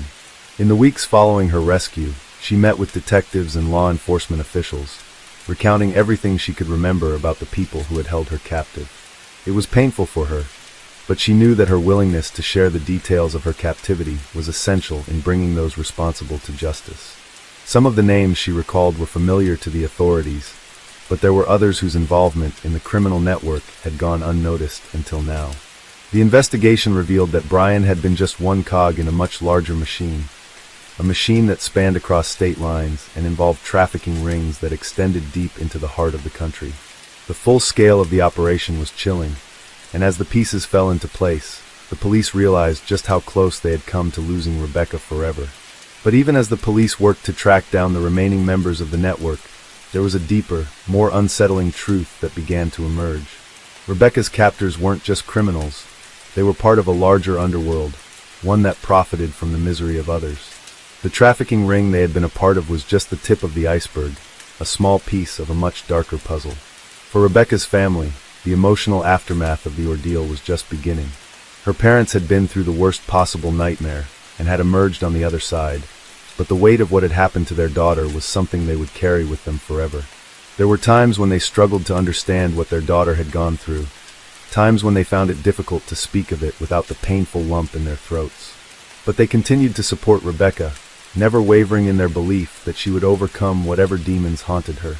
Rebecca herself faced the daunting task of rebuilding her life. She had spent months recovering physically, and now she faced the even harder work of healing her mind and spirit.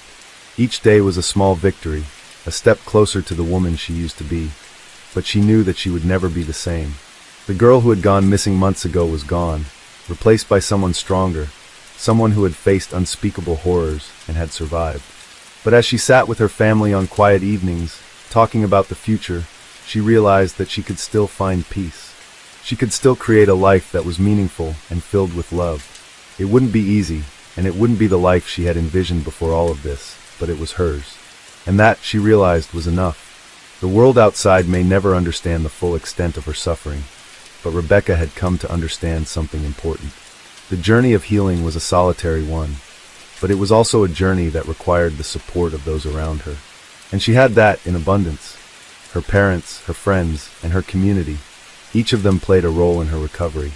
But it was Rebecca's own resilience, her own courage in the face of unfathomable pain, that would ultimately define her. She was not the sum of the terrible things that had been done to her. She was more than that. She was a survivor, and she would not be defined by her past. Rebecca had found her strength again, not by denying what had happened to her, but by accepting it, confronting it, and choosing to move forward. Rebecca's journey was far from linear.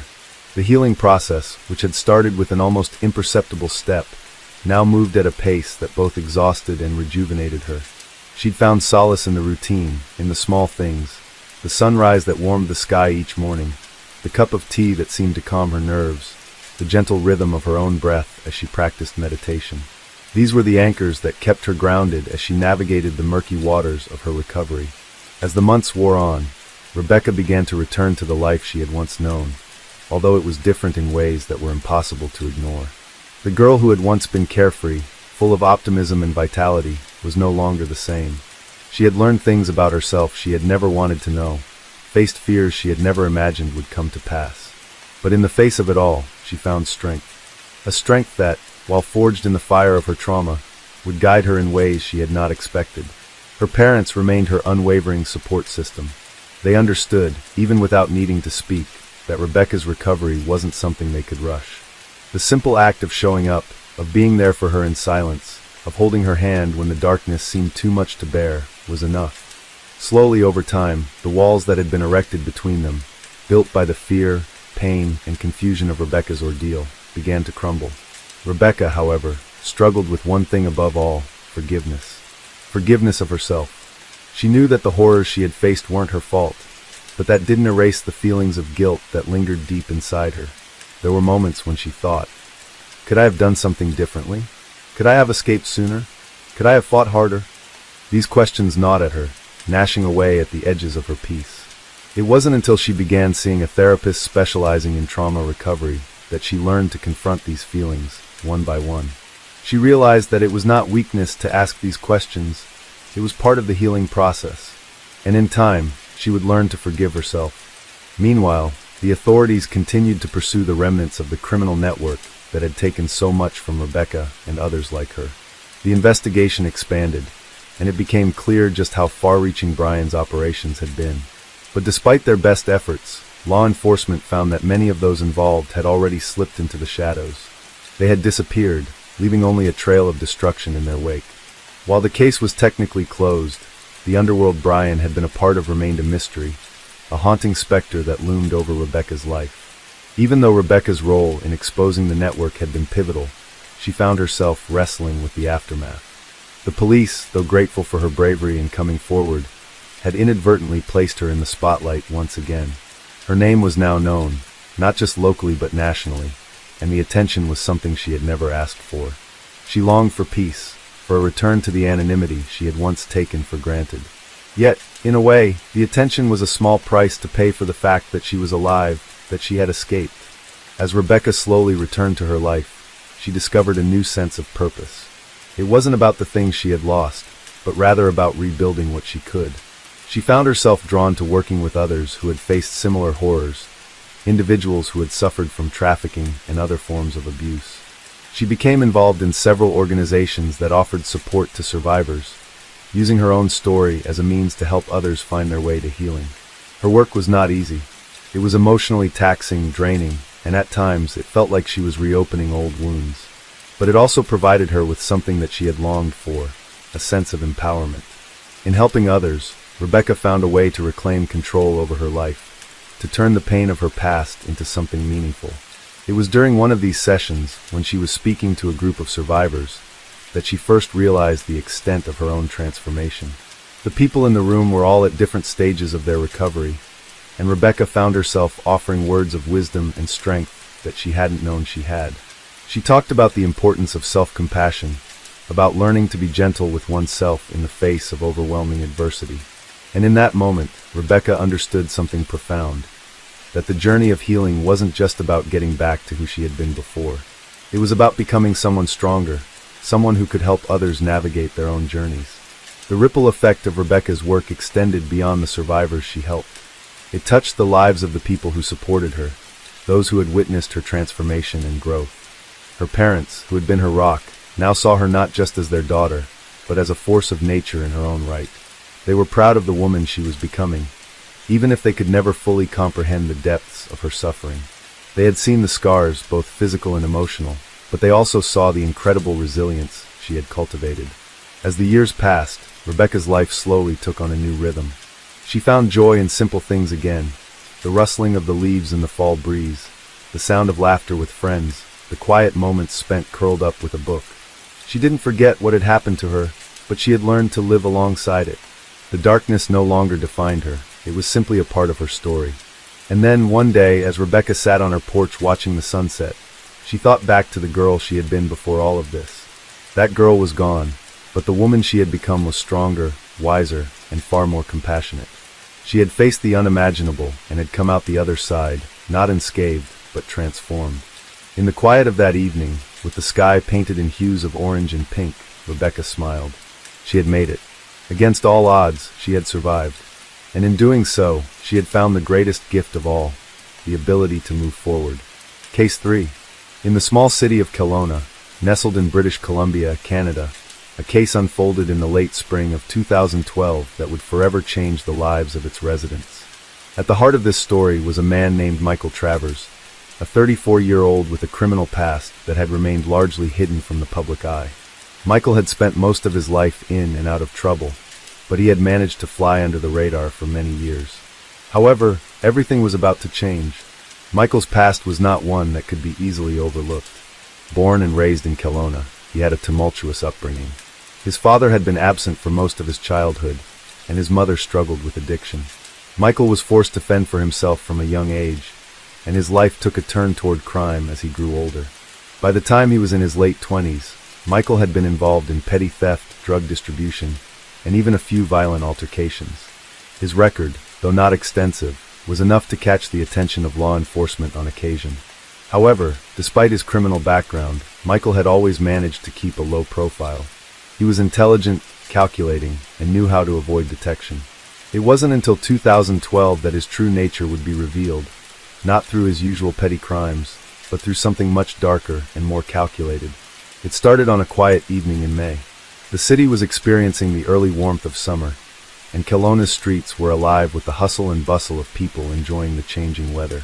As dusk fell, a woman named Laura Thomas, a well-known real estate agent in the city, was finishing up a long day at work.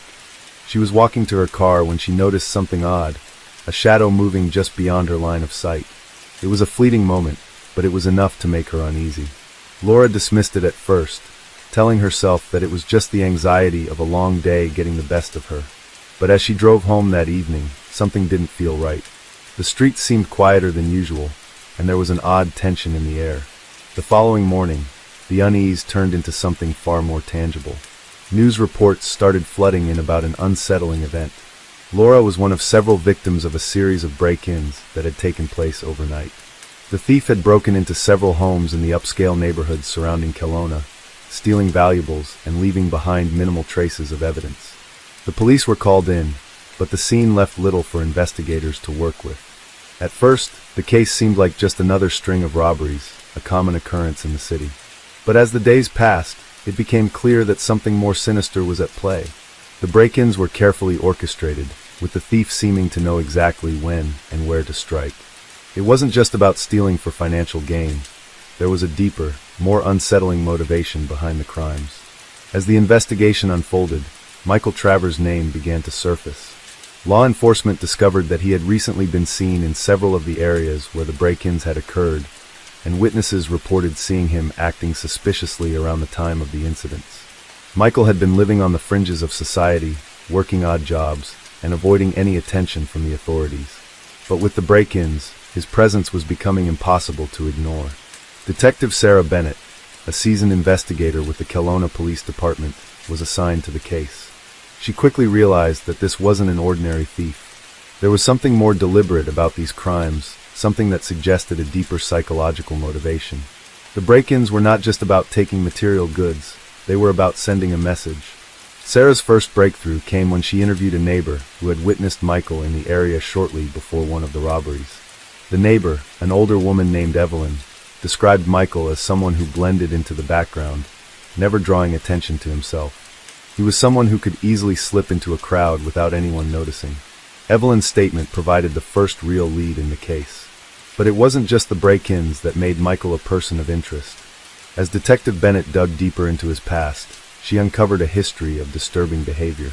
Michael had been involved in several altercations over the years, each one more violent than the last. There were whispers of darker tendencies, of a man who had always been just a step away from completely losing control. Sarah's instincts told her that Michael was capable of far more than just petty theft. As the investigation continued, the pattern of Michael's crimes began to take shape. He wasn't just stealing valuables, he was stealing something far more precious: privacy, security, and peace of mind. The way he stalked his victims, the way he chose when and where to strike, suggested a level of premeditation and planning that went far beyond simple theft. One by one, the pieces of the puzzle fell into place. Michael had been carefully planning these break-ins for months, studying the habits of his victims, learning their routines, and striking when they were most vulnerable.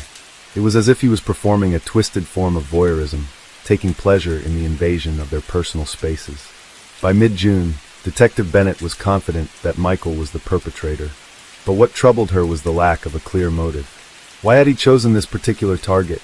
Why had he escalated his crimes in such a manner? The answers, it seemed, lay in the darkness of Michael's mind. As the story of the Kelowna criminal case began to unravel, the residents of the city were left in shock. They had always known that crime existed, but they never imagined that someone like Michael Travers, someone who had lived among them for so long, could be capable of such calculated and disturbing actions.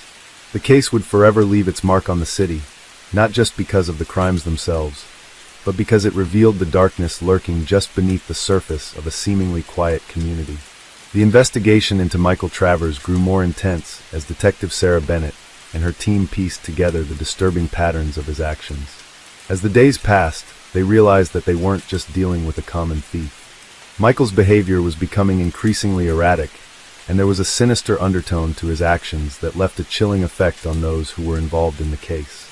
The more Sarah delved into Michael's past, the more she discovered the twisted psychological profile that made him the perfect predator.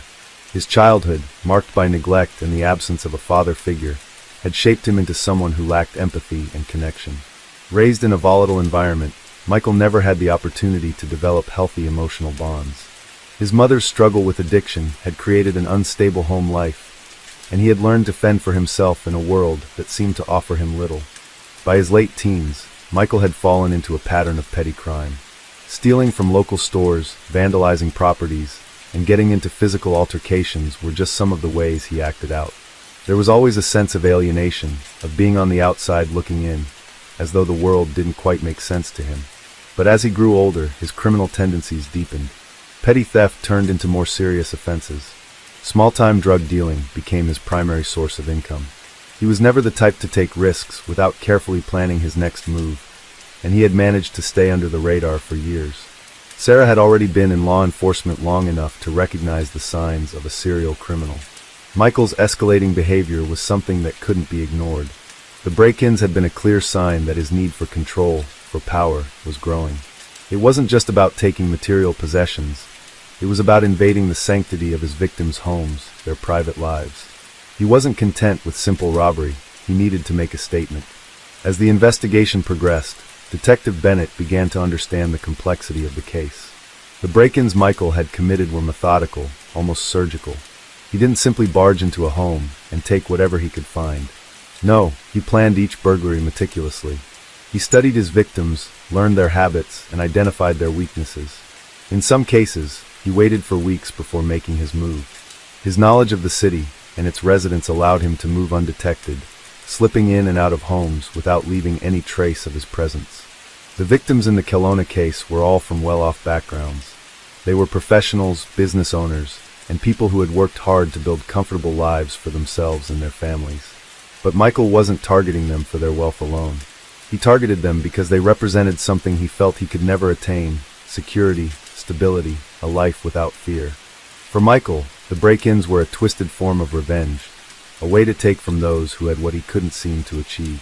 But as Sarah's investigation revealed, Michael's crimes were not just about stealing valuables. They were about asserting dominance. Each burglary seemed to be a challenge, an attempt to outsmart the police and prove his superiority. He was leaving clues, almost taunting investigators, as if daring them to catch him. There were moments when Michael seemed to be almost playing a game, reveling in the chaos he had caused. The case took another disturbing turn when Michael's name began to surface in connection with the disappearance of a local woman. Her name was Allison Green, a single mother who had recently moved to Kelowna to start a new life. She had been reported missing a few days after one of Michael's break-ins, and while there was no direct evidence linking him to her disappearance, Sarah couldn't ignore the possibility. The timing of her vanishing coincided with one of Michael's crimes, and the eerie similarities between her case and the pattern of his break-ins raised suspicion. Allison's disappearance added a new layer of urgency to the investigation. What had started as a string of robberies now seemed to be evolving into something far more serious.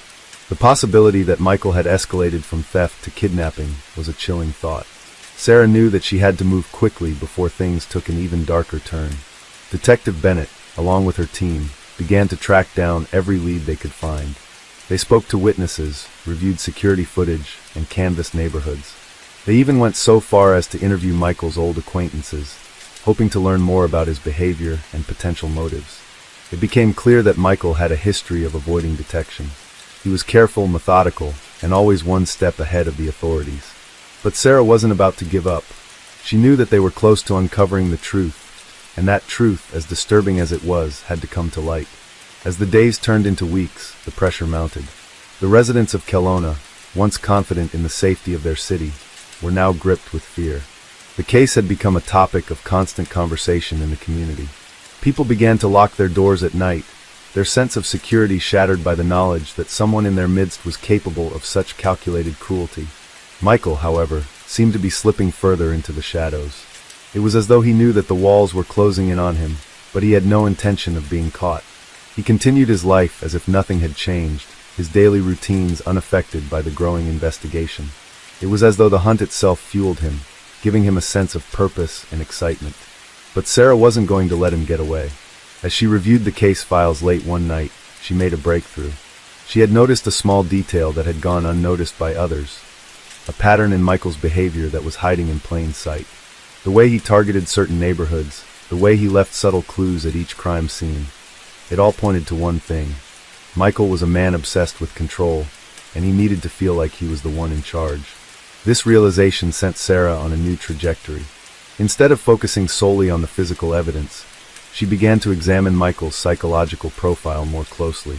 She realized that the key to understanding his next move lay in his need for dominance, and if she could predict where he would strike next, they could finally catch him. As she and her team prepared for their next move, Sarah couldn't shake the feeling that Michael was watching them. His presence was like a shadow, looming just out of reach. But Sarah was determined to end the terror that had gripped Kelowna. She knew that Michael had to be stopped before he could do any more harm. The next few days were crucial. Detective Bennett and her team carefully planned their approach, studying Michael's patterns, his habits, and his weaknesses.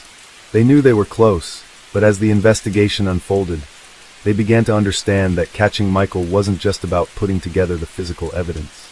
It was about getting inside his mind, understanding the darkness that drove him to commit such heinous acts. Michael Travers was not just a criminal.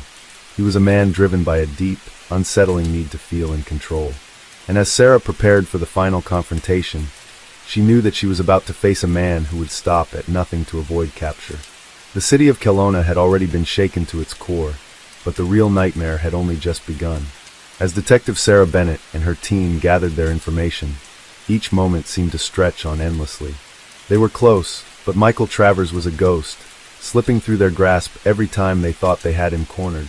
It wasn't just his cunning or the meticulousness of his planning. It was the way he had learned to manipulate his environment, to make himself invisible when it mattered most. The more Sarah looked at his history, the more it became apparent that Michael didn't just commit crimes, he lived within them. Crime was his art, and every act was a carefully crafted stroke on a dark canvas of control. The investigation had become a race against time. The longer Michael remained free, the more unpredictable his behavior became. Sarah could feel it in her gut, the unease, the tightening in her chest whenever she thought about Allison Green's disappearance. The chilling possibility that Michael was responsible haunted her thoughts. What had happened to her? Was she still alive? The questions gnawed at her, and with each passing day, they pushed her forward, urging her to find him. The pressure was mounting on Sarah and her team. The case had become a source of public obsession. News outlets were covering every detail, speculating on the motives behind Michael's crimes, painting him as a cold, calculating predator. In Kelowna, the normally peaceful town had become a place of fear. People were scared to leave their homes, unsure of whether they would return to find their lives torn apart. The paranoia seeped into every conversation, every glance shared between neighbors. The very streets that had once been familiar and safe now seemed foreign, tinged with uncertainty. At the local precinct, Detective Bennett sat late into the night, reviewing everything they had gathered on Michael. She was no longer just looking at his crimes. She was trying to see the man behind them, trying to understand his mind. His actions didn't follow a predictable pattern of a common criminal. It was more like he was playing a game, a dangerous, high-stakes game where the prize wasn't money or material wealth, but something far more elusive: control, dominance, and a warped sense of justice. As Sarah pieced together his history, it became evident that Michael had always been a loner. His relationships were strained, often non-existent. He never kept friends for long, often distancing himself from people who tried to get close. His childhood had left deep scars, and the absence of a father figure in his life had molded him into someone who trusted no one. His mother, unable to care for him properly, had left him to fend for himself. She had battled her own demons, and as a result, Michael had been forced to grow up quickly, adapting to an environment where survival was the only goal. The more Sarah learned about Michael's background, the more she understood his need to control. His upbringing had been a crucible, forging him into someone who sought power in the most unsettling of ways. It wasn't just about money or possessions. It was about stripping away the illusion of safety, of breaking into the lives of his victims, and proving that no one was untouchable. He wasn't just stealing objects, he was stealing the very essence of their security. Michael's crime spree wasn't confined to mere theft. It had become a sick form of self-validation. He wasn't trying to get rich. He was trying to prove something to himself. Each break-in, each burglary, was a statement, a declaration that he could invade the most sacred parts of others' lives and leave without a trace. It was as if the more elaborate his plans became, the more significant they were to him. His ego was entwined with his ability to outsmart law enforcement, to remain a step ahead in this twisted game of cat and mouse. It was when Sarah and her team began to focus more on Michael's patterns that they discovered a disturbing connection between the locations of his break-ins and the places where Allison Green had been seen before her disappearance. The subtle overlap was undeniable. Sarah's intuition told her that this wasn't a coincidence. Allison's disappearance had to be linked to Michael in some way. The question now was whether he had taken her willingly, or if something far darker had unfolded. In the days following, Sarah focused all of her efforts on trying to establish a direct connection between Michael and Allison's case. She began reviewing all of the surveillance footage available from the neighborhoods where Michael had struck and where Allison had been last seen. It was then that she uncovered something shocking. Footage from a nearby convenience store showed a man, whose profile resembled Michael's, walking in the same direction as Allison just hours before she vanished. He was alone, and he was moving deliberately, like a predator closing in on its prey. This discovery was a turning point in the investigation. With the new evidence, the team was able to corroborate their suspicion that Michael had been involved in Allison's disappearance. But the problem was that they still didn't know where he had taken her, or even if she was still alive. The uncertainty hung over Sarah like a cloud, casting a shadow over every decision she made. The following days were filled with a frantic search. Detective Bennett worked tirelessly, following every lead and speaking with anyone who might know Michael's whereabouts. But as they closed in, Michael seemed to vanish completely, slipping through their grasp once again. His movements were erratic but deliberate. He knew how to cover his tracks, and his deep understanding of the city gave him an edge. He had planned for every eventuality, anticipating the police's moves and always staying a step ahead. The investigation soon reached a breaking point. Sarah felt as though she was running in circles, chasing ghosts. Every time they thought they had a lead, it dissipated into nothing. But just when she thought they were at a standstill, a new breakthrough came from an unexpected source. A local resident had come forward with a tip. She had seen something strange the night Allison had disappeared. The woman lived in a house near the area where Allison was last seen, and while walking her dog, she had noticed a dark vehicle parked on a secluded road. It wasn't unusual for cars to park there, but this one caught her attention because it had been there for hours, with no movement. The woman had also reported seeing a man walking away from the vehicle that night, carrying something that appeared to be a bundle. At the time, she hadn't thought much of it, but after seeing the news about Allison's disappearance, she felt compelled to speak up. This new information led Sarah and her team to a stretch of land outside of Kelowna, a quiet area on the outskirts of town. It was a place that Michael had likely chosen for its isolation, knowing that it would give him the perfect cover. As the investigation team gathered their resources, they made the decision to search the area. The hours passed slowly as they combed through the dense forest and abandoned buildings that dotted the landscape. They had no idea what they would find, but they had to act quickly. Time was running out. The sense of anticipation was unbearable. Every sound in the darkened forest seemed amplified, every shadow appearing suspicious. Sarah's heart raced as she moved through the woods, her flashlight casting long, eerie beams across the terrain. Her mind raced with questions, fears, and doubts. What had Michael done to Allison? Was she still alive? Was this the end of the line for the investigation, or were they about to uncover something far worse than they had imagined? The deeper they went, the more the sense of unease grew. The silence was broken only by the crunch of footsteps on the forest floor and the occasional call of an owl.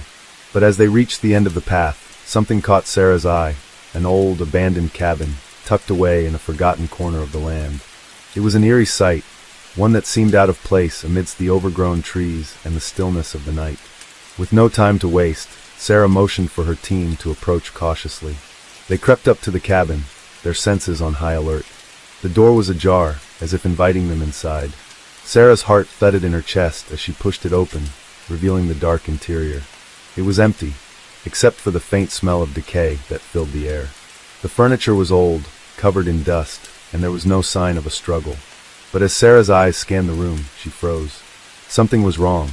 On the floor, partially hidden beneath a torn rug, was a blood-stained piece of cloth. It was small, inconspicuous, but it sent a chill down Sarah's spine. The scene felt wrong, ominously wrong. As the team searched the cabin, they found more disturbing evidence. A stack of papers, crumpled and torn, contained cryptic notes and diagrams, plans that seemed to outline Michael's actions, detailing his crimes and his next moves. It was as if he had been meticulously documenting everything, leaving behind a trail of breadcrumbs for the investigators to follow. The discovery in the cabin would change everything. Michael had been here. He had left his mark, and the investigation was about to take a dark turn. Detective Sarah Bennett stood still, her eyes fixed on the room. The piece of blood-stained cloth felt like a weight, a symbol of everything they had yet to uncover. The cabin, with its dilapidated furniture and unsettling atmosphere, seemed like the perfect hideaway for someone like Michael Travers. It was isolated, far from the reach of the watchful eyes of the city, and it was a place where the shadows could conceal all manner of horrors. As her team continued to search the cabin, Sarah's thoughts raced. She could feel her pulse quickening as she began to piece together the significance of what they had found. Michael wasn't just a criminal, he was meticulous, obsessive even. His mind worked in patterns that others couldn't begin to comprehend, and this cabin, with its cryptic notes and hidden messages, was the reflection of that twisted genius. She couldn't shake the feeling that they were standing at the edge of something much darker than they had ever imagined. The room felt like a tomb, each corner steeped in the weight of secrets. Sarah walked slowly toward the scattered papers, her flashlight illuminating the yellowed pages as she picked them up one by one. The diagrams were unsettling, maps of Kelowna, with certain locations circled in red, many of them aligned with places Michael had previously targeted. But there was something new, something different this time. There were additional markings, new routes he'd mapped out, and dates. The calendar pages were covered in meticulous, handwritten notes, and the patterns began to form a chilling picture. It was a timeline, a countdown. Michael had been planning something big, something far beyond the small-time burglaries that had originally defined his criminal career. As Sarah scanned the notes, she saw references to Allison Green. She hadn't been the first to catch his eye. There were other names, others who had crossed his path, each one marked with the same chilling precision. This was more than a string of robberies. This was something methodical, something far more sinister. The revelation hit Sarah like a punch to the stomach. Allison Green hadn't been a random victim. She had been a target, just like the others. But why? What had Michael been planning? And more importantly, where was Allison now? The thought that she could still be out there, caught in Michael's web, made Sarah's heart race. It was as if the truth was always within reach, but no matter how close they got, it was always just beyond their grasp.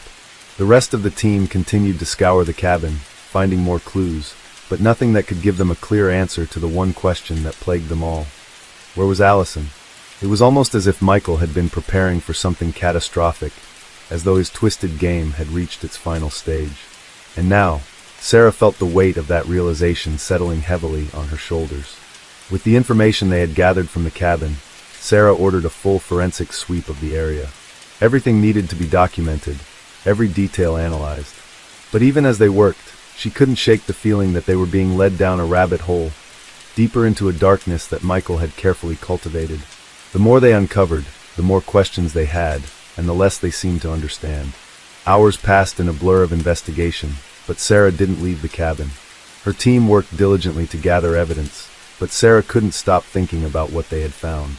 The more she thought about it, the more she realized just how little they truly understood about Michael Travers. He wasn't just a man who committed crimes for the sake of money or thrill. He was a man who sought control, who reveled in the destruction of others' lives. The depth of his manipulation, his ability to weave chaos into every moment, was something far beyond what they had encountered before. As the team packed up and prepared to leave the cabin, Sarah couldn't help but feel that they were missing something crucial, something that would tie everything together. The pieces of the puzzle were all there, but they didn't fit, not yet. Michael was a master at playing the long game, and they were simply following the trail he had left behind, like pawns in a much larger plan.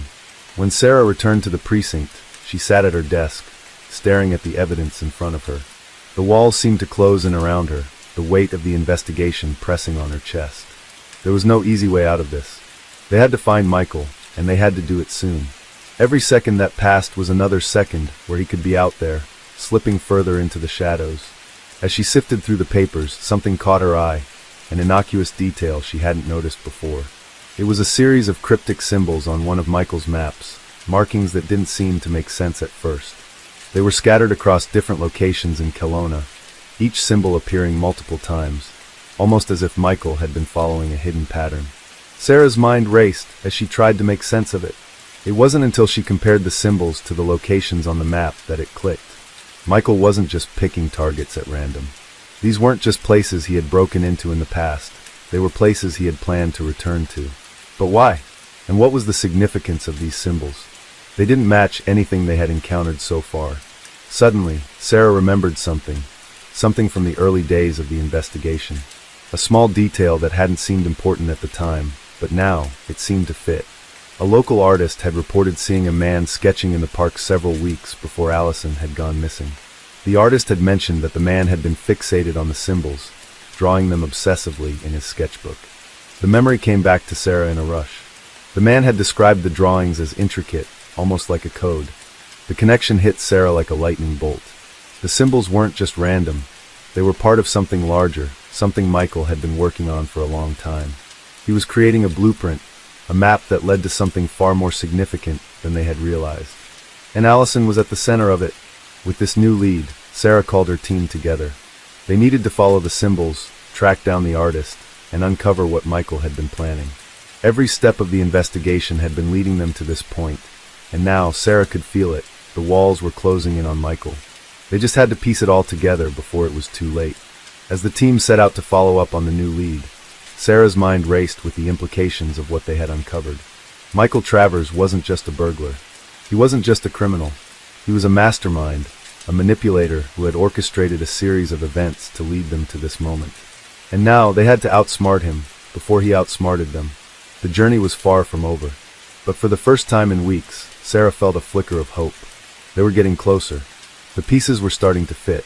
And with each new clue, they were one step closer to finding Allison, one step closer to bringing Michael Travers to justice. But as they followed the trail of symbols through the city, they couldn't shake the feeling that they were walking into a trap, one that Michael had set for them from the very beginning. And the closer they got to him, the more dangerous the game would become. Every moment, every second was critical. The clock was ticking, and the stakes had never been higher. The team had no choice but to keep pushing forward. They had to find Michael. They had to find Allison. And they had to do it before the final act of this twisted game was played.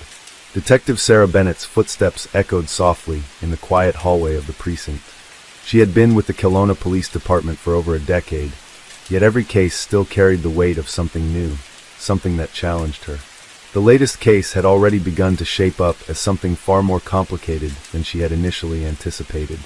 There were no simple answers, and every lead seemed to open more questions than it closed.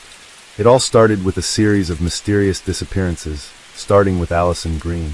Allison was a young woman, just 27, and no one could understand why she had vanished. She had no apparent enemies, no dark secrets, and her social circle was tight-knit. Everything seemed normal, almost too perfect, and then she was gone. A missing persons report was filed, but the case quickly escalated when a second woman disappeared. And then a third. They all had one thing in common: no trace. No ransom notes, no signs of forced entry, nothing. It was as if they had simply evaporated into thin air. As the weeks passed, Sarah's frustration grew. There were no witnesses, no CCTV footage to offer clues. The only thing that tied the cases together were the cryptic symbols found at each of the locations. They weren't drawn, nor were they written with ink. They were carved into surfaces, wood, stone, even dirt. The symbols didn't seem to belong to any known language, and they were unlike anything Sarah had ever encountered. It wasn't until Sarah and her team discovered an old, abandoned house on the outskirts of Kelowna that the case began to take a more tangible form. The house had been empty for years, according to local records. However, the inside told a different story. The front door was ajar, and the air inside was stale, heavy with dust. The rooms were dark, illuminated only by the dim beam of their flashlights. There was an eerie silence that filled the house, as if it were holding its breath. One of the officers, Detective Jordan Scott, was the first to spot the symbol etched into the wall. It was in a small room at the back of the house. At first glance, it appeared to be a random collection of lines and shapes, but as they studied it more closely, something about it felt deliberate, organized. It wasn't a random act of vandalism. This was purposeful. "This has to be related," Jordan muttered, running his fingers over the etched lines. "This is too similar to the symbols we found at the other scenes." Sarah nodded, her mind racing. If this was connected, it was no coincidence. But what did it mean? Who had been here? And why this house? They continued their search, moving through the rooms methodically. As they approached the kitchen, they noticed something strange. A large wooden table was covered in papers, maps, and photographs. It was a haphazard collection, as if someone had been preparing for something, a plan perhaps, but what? The photographs on the table were all of the missing women. Allison Green was front and center, but the others were there too. Sarah picked up one of the photos, her fingers brushing the edges. It was a close-up shot of a woman she didn't recognize, but the expression on her face struck her. Intense, almost as if she knew something terrible was about to happen. "It's a map," Sarah said, her voice barely above a whisper as she spread the papers across the table. There, drawn on a large piece of butcher paper, was a map of Kelowna. At least, it looked like a map. It was covered with the same symbols, scattered in various locations across the city. "This isn't just about the women," Sarah continued. "It's about control. Whoever did this is trying to manipulate something, some kind of pattern." Jordan leaned over, trying to make sense of it. But why the symbols? Why these specific locations? Sarah took a step back, the pieces slowly beginning to fall into place.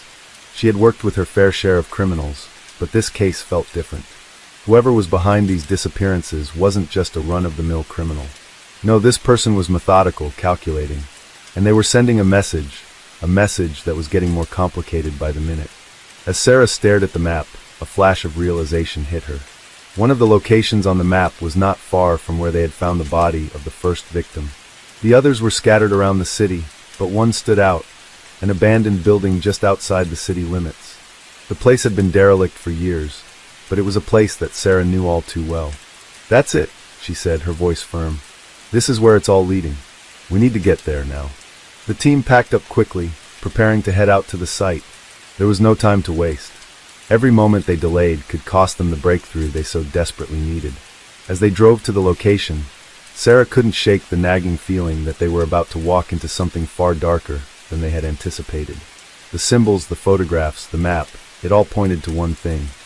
Whoever had orchestrated this was ready for them to come. The building was surrounded by dense trees, the kind of place where no one would ever think to look. It was quiet, too quiet, as if it had been waiting for them. Sarah's hand rested on the handle of her gun as they approached. The team fanned out, moving cautiously through the overgrown yard. When they reached the front door, it was wide open, as if someone had been expecting them. Sarah felt a chill run down her spine. This wasn't just a house, it was a stage, and they were the players. The inside was dark, the air thick with the smell of mildew. They moved carefully, checking each room, each corner, each shadow. Then they found it, the basement. Descending into the darkness, Sarah's flashlight revealed a room unlike any she had ever seen. The walls were covered in more symbols, the same strange carvings that had been found at every location. There were rows of photographs pinned to the wall, each one of a different woman, each one with the same haunting expression. And in the center of the room, there was a chair. A single chair, sitting alone in the middle of the room, surrounded by more of the same symbols. On the floor beneath the chair, something was written in what looked like chalk. It was a phrase, a message. "Your time is almost up." Sarah's breath caught in her throat. This was it. They had found the final piece. The missing women were part of something much larger, a game. And they were the next targets. The message wasn't just for them, it was a warning. The team scrambled to take in the scene, photographing everything, taking notes, trying to make sense of the room. But Sarah could barely focus. Her mind was racing, her heart pounding in her chest. This wasn't just about finding the women anymore. It was about stopping whoever was behind this, before it was too late. The basement was eerily quiet, the silence hanging like a heavy curtain in the air. Sarah's breath seemed louder than usual as she took in the cryptic message scrawled beneath the chair. The chalk markings, though faint, still seemed to burn into her mind. The words were clear. "Your time is almost up." Her pulse quickened. It was clear now. This wasn't just about the women who had disappeared. This was a deliberate game, a twisted series of moves and counter-moves, with the lives of the victims dangling precariously in the balance. "Get everyone down here," she whispered to Jordan, who had been by her side since the beginning of this investigation. He nodded, turning to the others, and soon the room was filled with the rest of the team, their footsteps echoing in the space, their flashlights dancing off the walls, illuminating the grotesque symbols that marked every surface. Detective Bennett's mind raced as she reviewed the events in her head. The map, the symbols, the photographs, everything was connected. It was only a matter of time before they connected the dots and figured out who was behind all of this. But something still gnawed at her, a lingering sense that they were missing something important, something key to the puzzle. "Sarah," Jordan said softly, drawing her out of her thoughts. "What do we do now?" Her eyes flicked to the symbols, to the chalk writing. "We need to get back to the city, look through everything again. We missed something, there's something more to this." Her voice was steady, but inside, her gut twisted. Time was running out, and whoever was behind this was still one step ahead. The drive back to the precinct felt like a blur. The team worked tirelessly, revisiting every lead, re-examining every piece of evidence. They found nothing new at first, just the same symbols repeated in different places. But it was then that something hit Sarah. A faint memory surfaced, a report she had seen early in the investigation. It was about a local man who had once been part of a small, obscure religious cult that had disbanded years ago. The name was James Fletcher. The cult had once been known for its extreme, secretive practices, often marked by strange rituals and cryptic symbols. Sarah recalled that the cult had been investigated for several years before it was broken up. Most of its members had disappeared into the background of society, their whereabouts unknown. Fletcher, however, had been one of the more vocal members before they were disbanded. He had always been a quiet presence, but the lingering memory of his name was enough to cause a spark of recognition. "Fletcher," Sarah murmured aloud, her eyes narrowing in thought. He could be the link. The more they dug into Fletcher's past, the clearer the picture became. He had been quiet for years, blending into society, a nondescript man with no criminal record to speak of.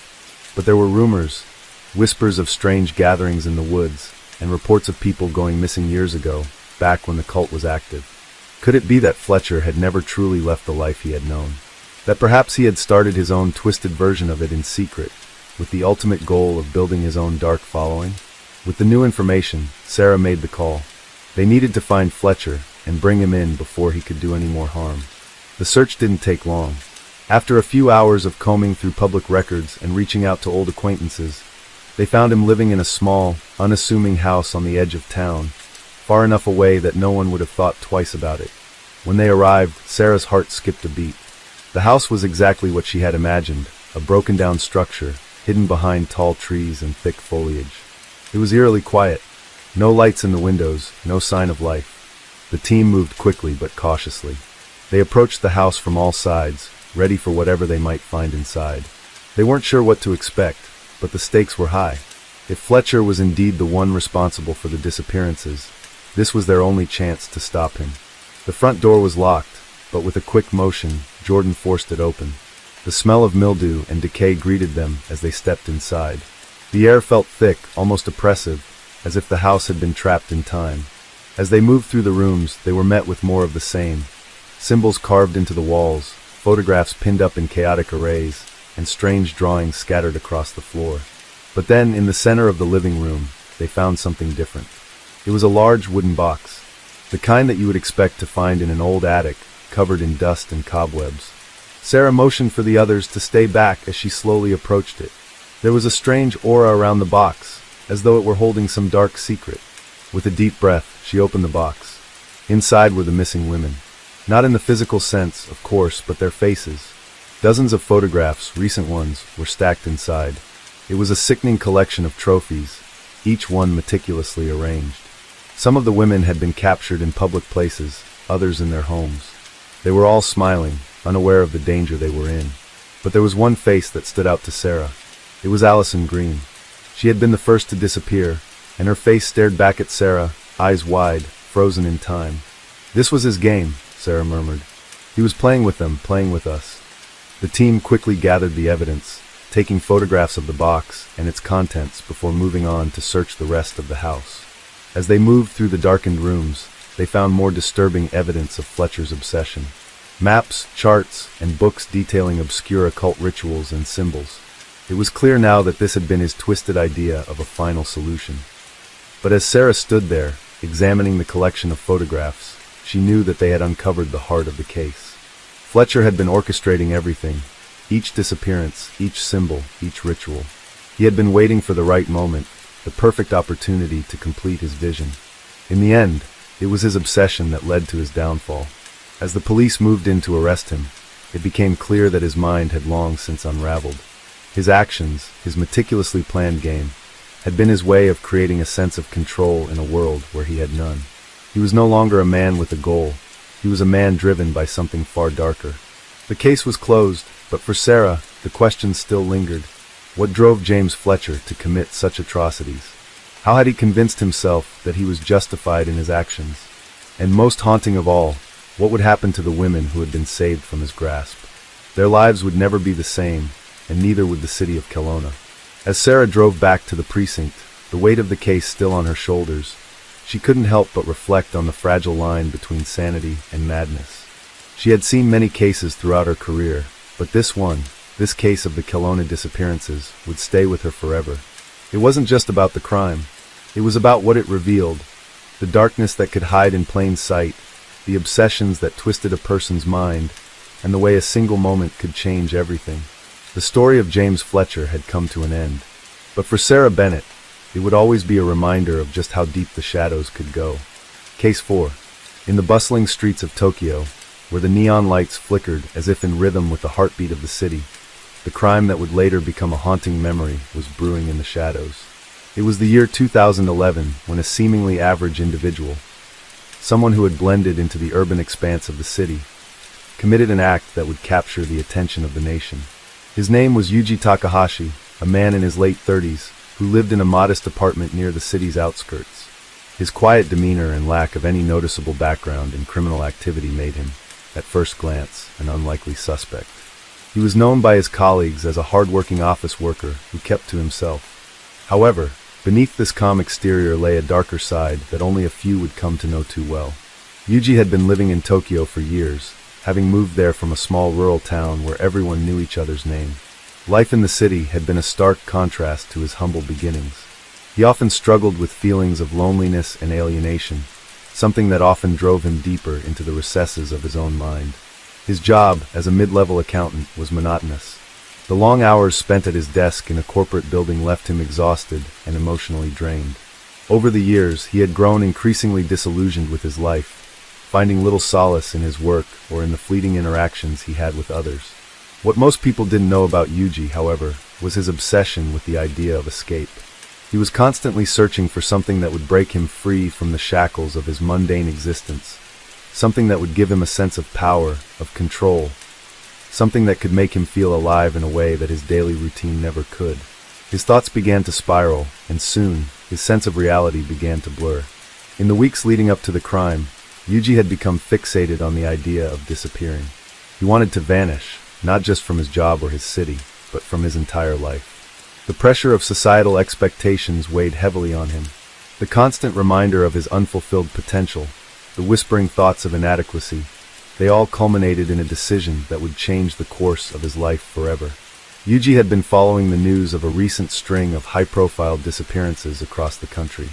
It wasn't the first time such cases had appeared in the media, but something about them intrigued him, captured his imagination in a way that nothing else had. The idea that someone could simply vanish, leaving behind nothing but questions, was both thrilling and terrifying to him. It was an escape he had never considered before, an opportunity to take control of his destiny. One late evening in early autumn, after a long day at work, Yuji returned to his apartment. The evening was cool, with the last vestiges of daylight slowly fading into the night. He had grown accustomed to the emptiness that greeted him when he walked through his door. The apartment was small, but it was his own, his only sanctuary in a world that often seemed indifferent to his existence. Yet, on that particular evening, there was a change in the air. A strange, quiet resolve had settled over him, one that had been slowly building over the past few months. Yuji had planned every detail of what he was about to do. He had spent weeks researching methods of disappearance, how to make himself invisible, how to erase every trace of his life from the eyes of others. His goal wasn't just to escape the constraints of his life, but to erase himself entirely. He wanted to be forgotten, to fade away in a way that would leave no trace, no memory behind. In his mind, it wasn't just an act of liberation. It was a final statement, an assertion of control over his own fate. His plan involved leaving his apartment, his job, his friends, and everything behind in a single calculated movement. Yuji had no intention of returning, at least, not in a way anyone would recognize him. The idea of disappearing without a trace was the only thing that seemed to offer him solace. That night, Yuji carefully packed a bag with only the essentials, clothes, a small amount of money, and a few other items he deemed necessary. He didn't need much. His goal was not to survive in the conventional sense. It was to vanish completely, to make a break from everything he had known. As he stood in front of the mirror one final time before leaving his apartment, Yuji stared at his reflection, barely recognizing the person looking back at him. The man in the mirror seemed distant, detached from the person he once was. His thoughts turned inward, and for a brief moment, he wondered what his life might have been like if he had chosen a different path. But that thought was fleeting, easily pushed aside by the overwhelming desire to escape. Yuji stepped out of his apartment, locking the door behind him. He didn't look back. The streets of Tokyo were as bustling as ever, the night alive with the sounds of cars honking, people chatting in cafes, and the distant hum of trains speeding by. But Yuji didn't notice any of it. His mind was focused on the path ahead, his path to disappearance. As the hours passed, Yuji made his way through the city, moving like a shadow among the crowds. He avoided contact with others, blending in as much as possible. He wasn't running away from something specific, he was running away from everything. The weight of his past, the expectations, and the loneliness had become too much to bear. He needed to feel like he was in control of his own story, even if that meant erasing it completely. He traveled through Tokyo, passing familiar places that he had once frequented, but now they felt foreign to him. The city he had called home for so many years was now just a backdrop to his final act. Every step he took felt like a step further away from the person he used to be. There was no turning back now. In the days that followed, Yuji's disappearance went unnoticed by most. His colleagues at work were confused when he didn't show up, but given his quiet nature, no one thought much of it at first. It wasn't until a few days later, when his absence was still unexplained, that the alarm bells began to ring. His family, too, was concerned but didn't know where to start looking. Yuji had been known for his solitary lifestyle, and his disappearance seemed to be just another example of his tendency to isolate himself. But as time passed, the realization set in. Yuji Takahashi had vanished. No trace, no evidence, no clue as to where he had gone. And so a search began, a search that would stretch across the country, spanning multiple cities and involving local police forces. But no matter how hard they looked, there was no sign of him. Yuji's disappearance would later be discussed in the media as a case of a man who had seemingly slipped through the cracks of society. The press speculated on the reasons behind his sudden disappearance. Was it a result of his mental state? Did he leave voluntarily, or had something sinister happened? In the end, the mystery of Yuji Takahashi's disappearance would remain unsolved, a lingering question in the minds of those who knew him. For Yuji, though, the story was far from over. His disappearance was not a result of being forgotten. It was his final attempt to reclaim his life, even if it meant erasing it entirely. As the investigation into his whereabouts continued, one thing became clear. Yuji Takahashi had successfully vanished, leaving behind nothing but questions and a life that would never truly be understood. The search for Yuji Takahashi began with more questions than answers. Initially, the police focused on his personal connections, his colleagues, his friends, his family, and even his distant acquaintances.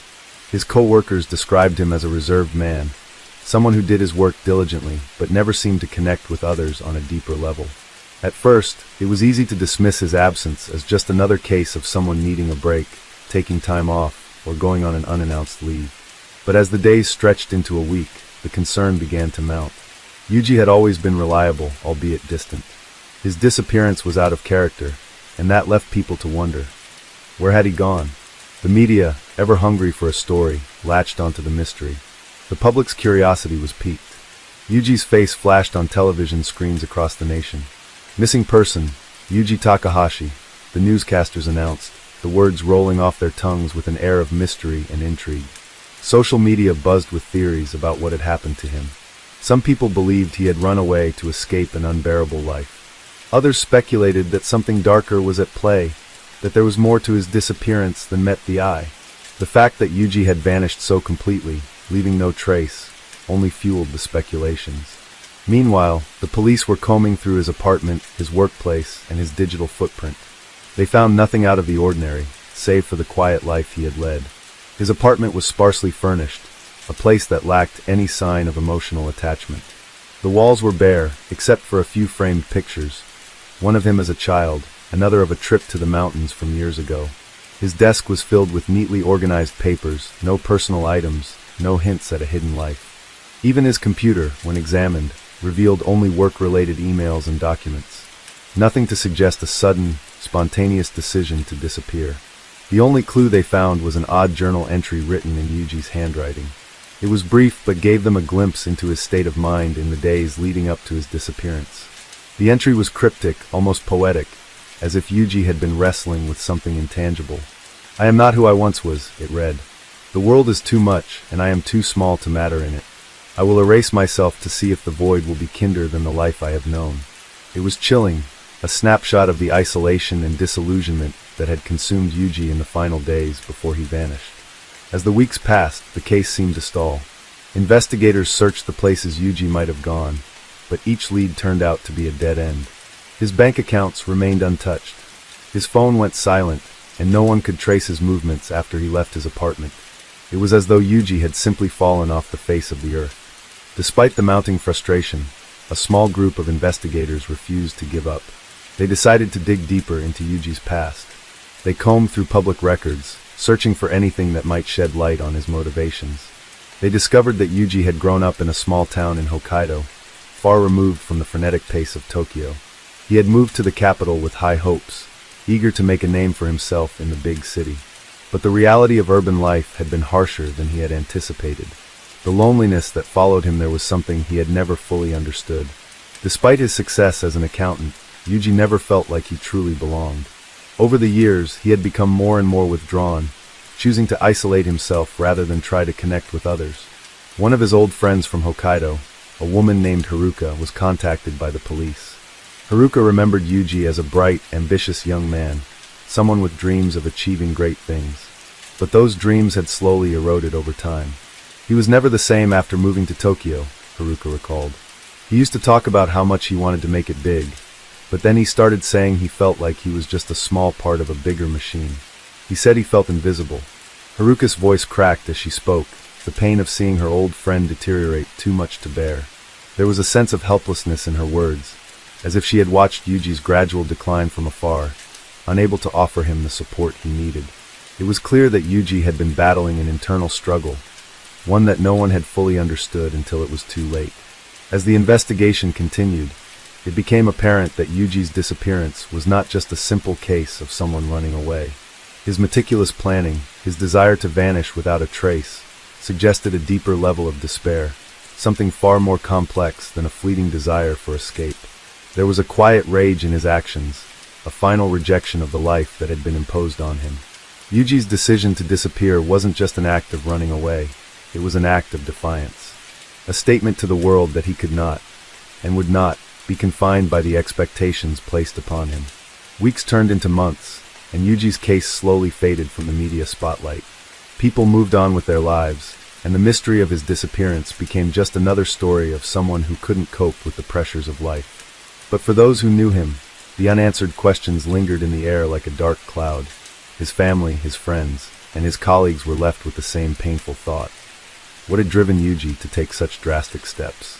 And more importantly, where had he gone? The investigation, while officially closed, continued in the hearts and minds of those who had known him. His case had become a symbol of something larger, of the silent struggles that many face in a world that demands so much of them. Yuji Takahashi's disappearance was a stark reminder of the dangers of isolation, of how easy it is for a person to slip through the cracks when they feel unseen and unheard. His story became a cautionary tale, one that echoed the haunting reality that sometimes people are lost not because they want to be found, but because they no longer know how to exist in a world that feels indifferent to their pain. Years passed, and life in Tokyo carried on as it always had.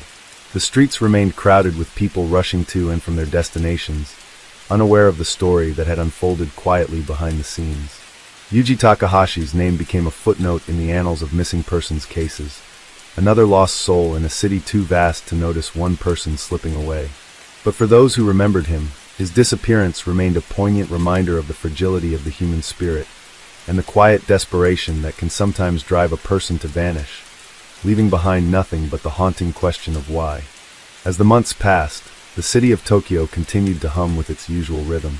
People went about their daily routines, immersed in the bustling pace of modern life, and life seemed to move on without a second thought for the story of Yuji Takahashi. The media no longer reported on his disappearance, the police reports had been archived, and the case was officially closed. For most of the population, it was as if he had never existed. However, for those who knew him, the handful of colleagues, friends, and family who had once been close to him, there was a lingering, quiet sense of loss that never fully dissipated. Haruka, the woman who had once been Yuji's close friend from his hometown in Hokkaido, had returned to her own life after her brief conversation with the police. Though she had tried to move on, Yuji's disappearance haunted her thoughts during the quiet moments of her day. She couldn't shake the feeling that there was more to the story, that there was something she had missed, something that could explain the deep, suffocating despair that had driven him to disappear so completely. Haruka had always known Yuji as a quiet, thoughtful person. He had never been the type to wear his emotions on his sleeve, but she could always sense the weight he carried. Back when they were young, he had spoken often of his dreams. Dreams of success, dreams of making a difference in the world. But as the years passed, those dreams seemed to fade into the background, overshadowed by the crushing weight of the demands placed on him. He had changed, and the Yuji she had known had been replaced by someone who seemed more distant, more withdrawn, almost as if he had given up on himself. It was after speaking to the police that Haruka began to question the narrative that had been painted for her. The investigators had initially brushed off any suggestions that Yuji's disappearance was anything other than a simple case of him running away, perhaps overwhelmed by the pressures of life in Tokyo. But Haruka wasn't convinced. She had known him too well to believe that Yuji had just disappeared without reason, without warning. There had to be more to his story, something deeper that no one else had noticed. In an attempt to piece together more of Yuji's life, Haruka began visiting his old haunts, places he used to frequent before he had vanished. She went to the small cafe near his apartment, the one he had often visited to escape the bustle of his daily life. The cafe owner, an elderly woman named Mrs. Ito, recognized Haruka immediately.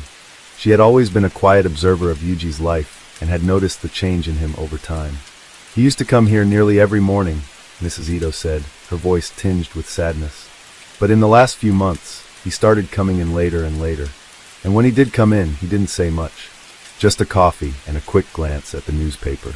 He stopped talking about his work, about his life. It was like he had shut himself off from the world. Haruka listened intently, the pieces of the puzzle beginning to come together in her mind. She had always suspected that Yuji had been struggling with something, but hearing Mrs. Ito's account confirmed her fears. Something had changed within him. His outward demeanor had shifted, but he had never shared with anyone what was really happening inside his mind. His silence had become a barrier, one that kept people at arm's length. Mrs. Ito continued, her voice softening with concern. He started to seem like he was just going through the motions, you know. like a person trapped in a life they didn't choose but couldn't escape. And then one day, he didn't come in at all. I haven't seen him since. Haruka felt a pang of guilt. Had she missed the signs too? Had she been too caught up in her own life to notice how deeply Yuji had been struggling? She thought back to their conversations, the ones they had shared before he had left for Tokyo. He had been so full of ambition, so eager to make something of himself. He had talked about the future with such hope. But somewhere along the way, that hope had been extinguished, replaced by something darker, something unspoken. It was then that Haruka made a decision. She couldn't let Yuji's disappearance remain just another unsolved mystery. She would keep searching, even if it meant uncovering things that no one else was willing to see. She would find the truth, no matter how painful it might be. Her investigation led her to a place she hadn't expected, a quiet, out-of-the-way bookstore tucked between two larger buildings. The bookstore was small and unassuming, its shelves lined with books of every genre imaginable. Haruka had never noticed it before, but something about it caught her attention. There was an old, weathered sign in the window that read, "Books for the Lost." It seemed oddly fitting, like a place for people who had wandered off course in their lives. Inside the bookstore, the musty smell of old paper filled the air. Haruka walked slowly through the aisles, her fingers brushing against the spines of the books as she passed. The store was almost empty, save for a few customers browsing quietly. At the back of the store, an elderly man stood behind the counter, his glasses perched on the end of his nose as he carefully examined a book. When Haruka approached the counter, the man looked up and gave her a small, knowing smile. "Can I help you with something, miss?" "I'm looking for something," Haruka said softly, her voice hesitant. "A book that might help me understand someone. A friend who's missing." The man's expression shifted, a flicker of recognition crossing his face. "I think I have just the thing," he said. He turned and walked down one of the aisles, pulling a dusty book from the shelf. It was an old, leather-bound volume, its cover cracked with age. "This is a rare book," the man explained as he handed it to Haruka. "It's about the human condition, about the way we cope with the pressures of life, about the inner struggles that no one ever sees. It's not for everyone, but I think it might be what you're looking for." Haruka took the book, her fingers trembling slightly as she flipped it open. The pages were filled with deep philosophical musings, psychological insights, and stories of people who had disappeared from society. People who had vanished without a trace, much like Yuji. As she read, Haruka began to understand something she had never fully grasped before. The book spoke about the overwhelming weight of isolation, about how a person could lose themselves in the suffocating pressure of a world that demands so much. It talked about the moments when someone reaches their breaking point, when they no longer feel like they belong, and the only way to find peace is to disappear. Haruka's heart sank as she read. The book wasn't just a collection of stories. It was a reflection of Yuji's own internal battle. It was as if this book had been written for him, for the quiet man who had never asked for help, who had never shown anyone the depth of his pain. Haruka closed the book with a heavy sigh, her mind reeling with the realization that Yuji had been fighting battles that no one had ever seen. Her search was far from over, but this was the first piece of the puzzle she had found, an understanding of the inner turmoil that had led Yuji to disappear. And as Haruka left the bookstore, a newfound resolve filled her. She would continue to search for Yuji, not just as a missing person, but as someone who had been lost in a world too large to comprehend. As Haruka walked away from the bookstore, the streets of Tokyo felt a little more alive than they had just moments before. Her mind raced with the implications of what she had learned. The book had opened a new door, one she hadn't expected. Yuji's disappearance seemed to make more sense now, not in the way she had initially feared, but in a way that was both tragic and deeply human. She had always known that he had been struggling, but this was the first time she truly understood the depth of that struggle. The crowded streets, the neon signs, the rush of people moving in every direction, it all seemed to blur as Haruka's thoughts continued to swirl. She had come to Tokyo to find answers, but in that small, dusty bookstore, she had found something far more significant. She had discovered a piece of Yuji's soul, a glimpse into his world of silence and sorrow. And with that understanding came the painful realization that she might never fully understand what had driven him to leave.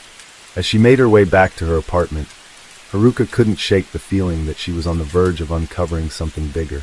Yuji's life, though seemingly insignificant to the outside world, had been one of quiet significance to those who truly knew him. She had once heard him say that he felt like he was a cog in the machine of society, one small part of a vast system, that didn't care if he succeeded or failed. Maybe that was true for all of them.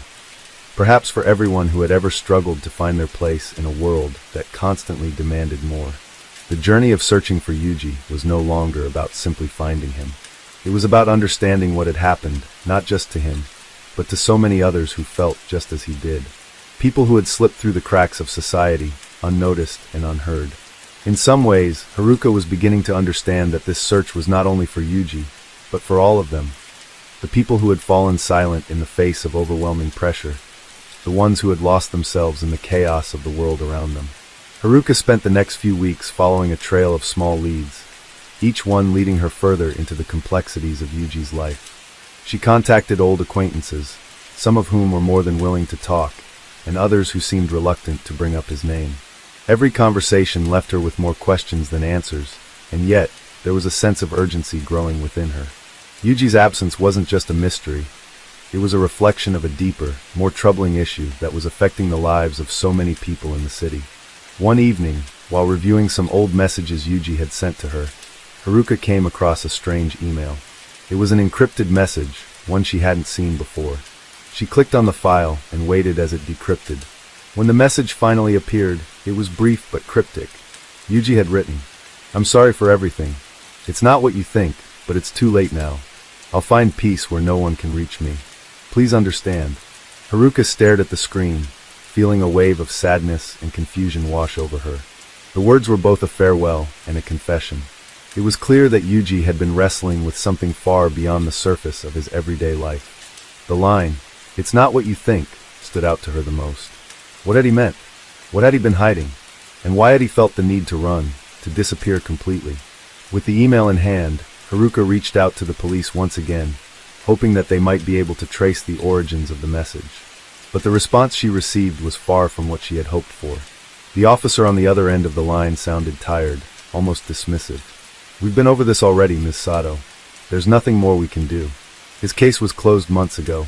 You need to let it go." The words stung, but Haruka didn't let them deter her. She had come too far to stop now. She wasn't about to give up on Yuji, not when she was so close to understanding what had happened. She spent the following days combing through Yuji's social media, his messages, and any small clues she could find. It was exhausting, mentally and emotionally draining, but she couldn't stop. Each new piece of information brought her one step closer to the truth. Eventually, Haruka discovered something unexpected, an address. It wasn't Yuji's apartment, nor was it a place he had ever mentioned. It was an obscure location in the outskirts of Tokyo, a small, rundown building that seemed to have no connection to him. There was something about it that sent a shiver down her spine. She couldn't explain why, but the address felt important. Without wasting any more time, Haruka decided to visit the place. The area was far from the bright lights of downtown Tokyo. The streets were quieter here, the buildings older, and the atmosphere felt heavy, as if time had slowed down in this part of the city. She followed the directions on her phone, each step bringing her closer to the mystery she had been chasing for weeks. The building was small and unremarkable, tucked between two larger structures that had long since been abandoned. Haruka approached it cautiously, her heart racing with anticipation. As she walked closer, she noticed something odd, a small, faded sign hanging near the entrance. The sign read, "Hope Counseling Center." Haruka's heart skipped a beat. She had never heard of this place before, but something about it seemed to fit with what she had learned about Yuji's struggles. The door creaked open as Haruka stepped inside. The room was dimly lit, with old furniture scattered throughout. It smelled faintly of incense and something else, something she couldn't quite place. At the far end of the room was a desk, and behind it sat a woman, her back turned. Haruka hesitated, unsure of what to say or how to explain her presence. But before she could speak, the woman turned around. Her face was familiar. Haruka gasped as she recognized her. It was one of Yuji's old colleagues, someone who had worked with him for years before his disappearance. The woman's expression was unreadable, but her eyes held a certain sadness, as though she had been waiting for this moment. "You're here about Yuji, aren't you?" the woman asked quietly. Haruka nodded, her voice barely a whisper. "I'm looking for him. I need to understand what happened." The woman sighed, her gaze shifting toward the floor. "I'm afraid I can't give you the answers you're looking for, but maybe I can help you understand him, if that's what you need." Haruka felt her heart pound in her chest as she faced the woman behind the desk. The recognition of her colleague, someone who had shared both the highs and lows of Yuji's career, seemed to shift the air around them. There was something in the woman's eyes that conveyed an understanding far deeper than words could express, a silent connection that made Haruka's breath catch in her throat. The woman leaned forward slightly, her hands clasped together on the desk. "You want to know what happened to Yuji, don't you?" Her voice was calm, measured, as though she had anticipated this question long before Haruka had even thought to ask. "Yes," Haruka replied softly, her voice trembling slightly as she spoke. "I don't understand why he left. Why he disappeared without a trace. It's not like him." The woman gave a faint nod, her expression softening. "It's not easy what you're asking. Yuji was a private person, someone who kept his emotions hidden. He didn't like to burden others with his struggles, even though they were heavy on his shoulders." Haruka felt a pang of guilt.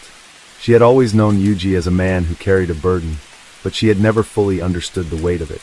She had never imagined that it would lead him to leave everything behind. "I don't know what I expected, but I thought I would have seen the signs. I should have known. You were his closest friend, Haruka," the woman said gently. "But some things are invisible to the people who love you the most.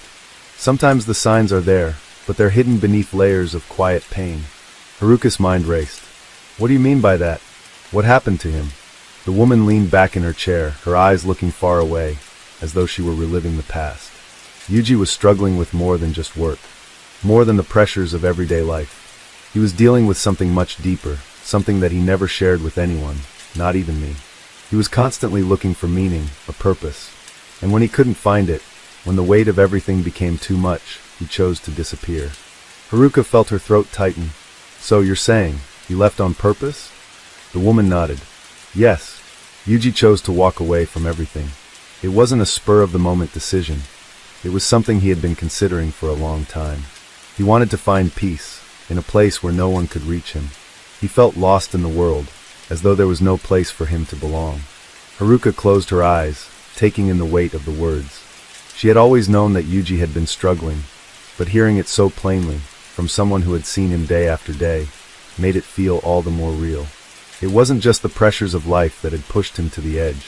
It was the internal battle, the quiet war that raged within him, that had ultimately led him to choose to disappear. "But why didn't he tell me?" Haruka asked, her voice barely above a whisper. "Why didn't he come to me?" The woman sighed, her eyes filled with a deep sadness. "Yuji didn't want to burden you, Haruka. He cared about you too much to make you carry his pain.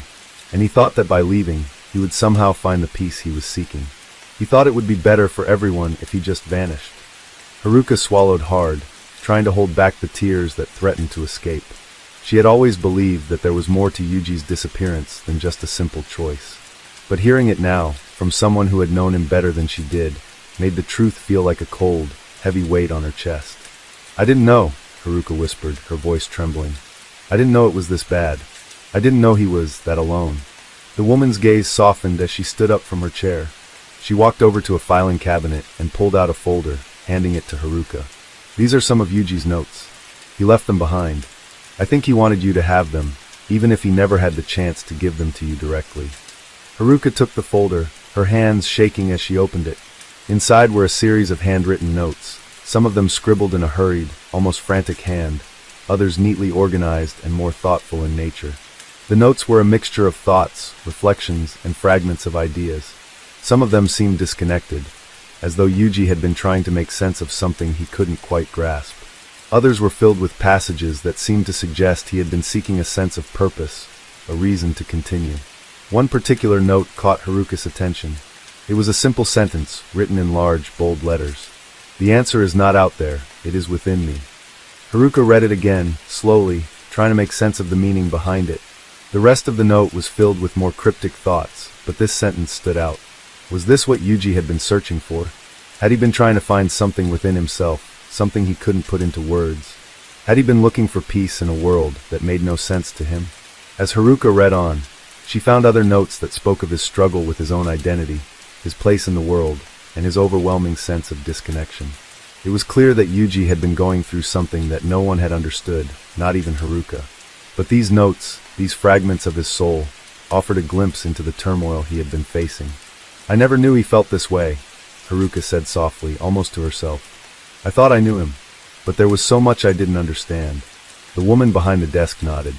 None of us truly knew the full extent of what he was dealing with. He kept it hidden, even from those closest to him. But these notes, they show us a side of him that we never got to see. Haruka closed the folder, feeling the weight of the words pressing down on her chest. "I need to find him," she said, more to herself than to anyone else. "I need to know where he went. I need to tell him that I understand now, that I never wanted him to feel this alone." The woman watched her, her expression unreadable. "I can't tell you where he is, Haruka. I wish I could, but I don't know. Yuji made his choice. And I think deep down he wanted it that way. He wanted to be at peace, even if it meant cutting ties with the people who cared about him." Haruka stood up, the folder still in her hands. "Thank you," she said, her voice thick with emotion. "Thank you for telling me what you know." The woman nodded, offering a small, sad smile.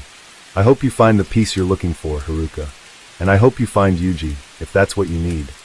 Haruka turned and walked toward the door, her mind racing with 1,000 thoughts. She had come to this place looking for answers, but what she had found was something far deeper.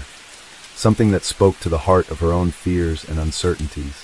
Yuji's struggle, his search for meaning, had been something he had fought alone. But now, Haruka understood that she wasn't alone either. She had the strength to face her own questions, to search for her own answers, just as Yuji had. As she stepped out into the cold night air, Haruka made a silent vow to herself.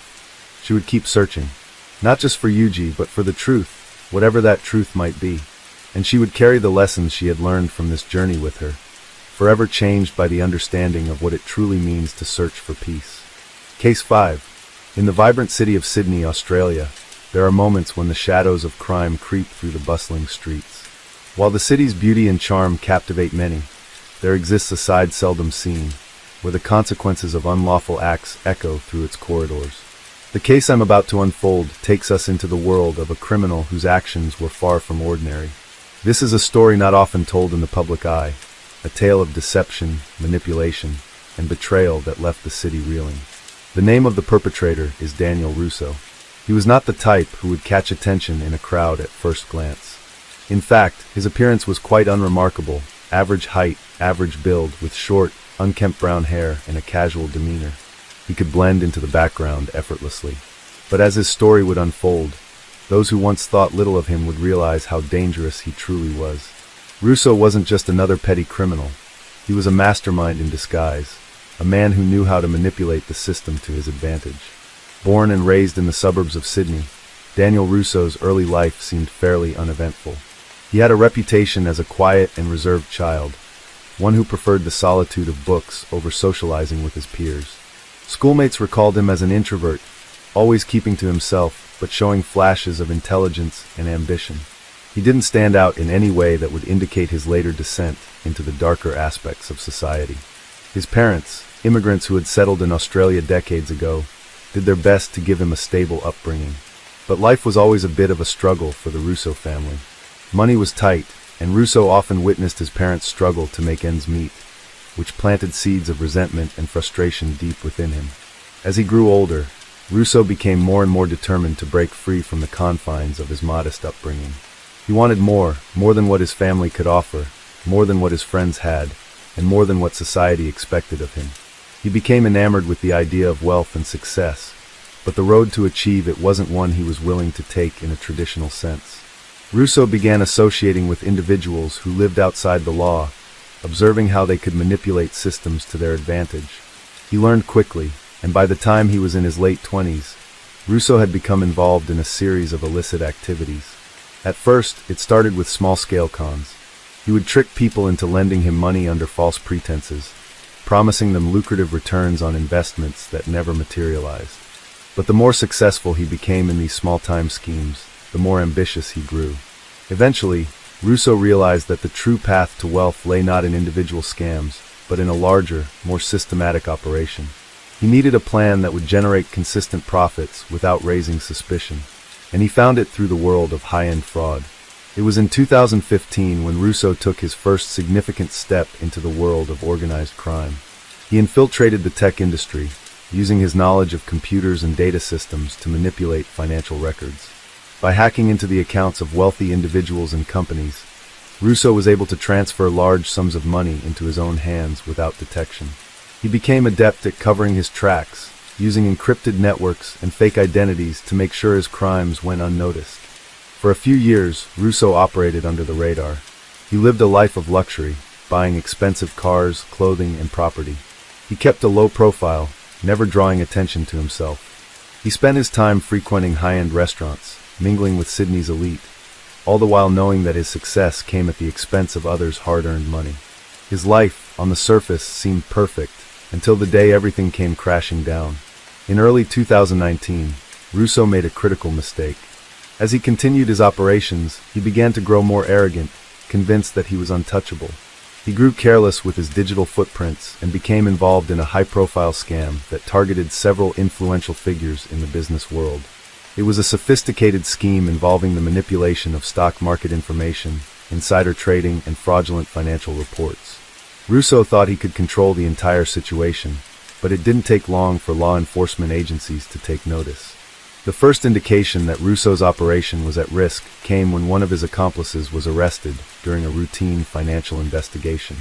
The authorities were beginning to piece together a larger picture of what had been happening, and it wasn't long before they zeroed in on Russo. As the investigation unfolded, it became clear that Russo's network was far more extensive than anyone had initially anticipated. His ability to stay under the radar for so long had allowed him to build a web of criminal activity that spanned not just across Sydney, but the entire country. By the time the authorities had gathered enough evidence to make an arrest, Russo had already disappeared.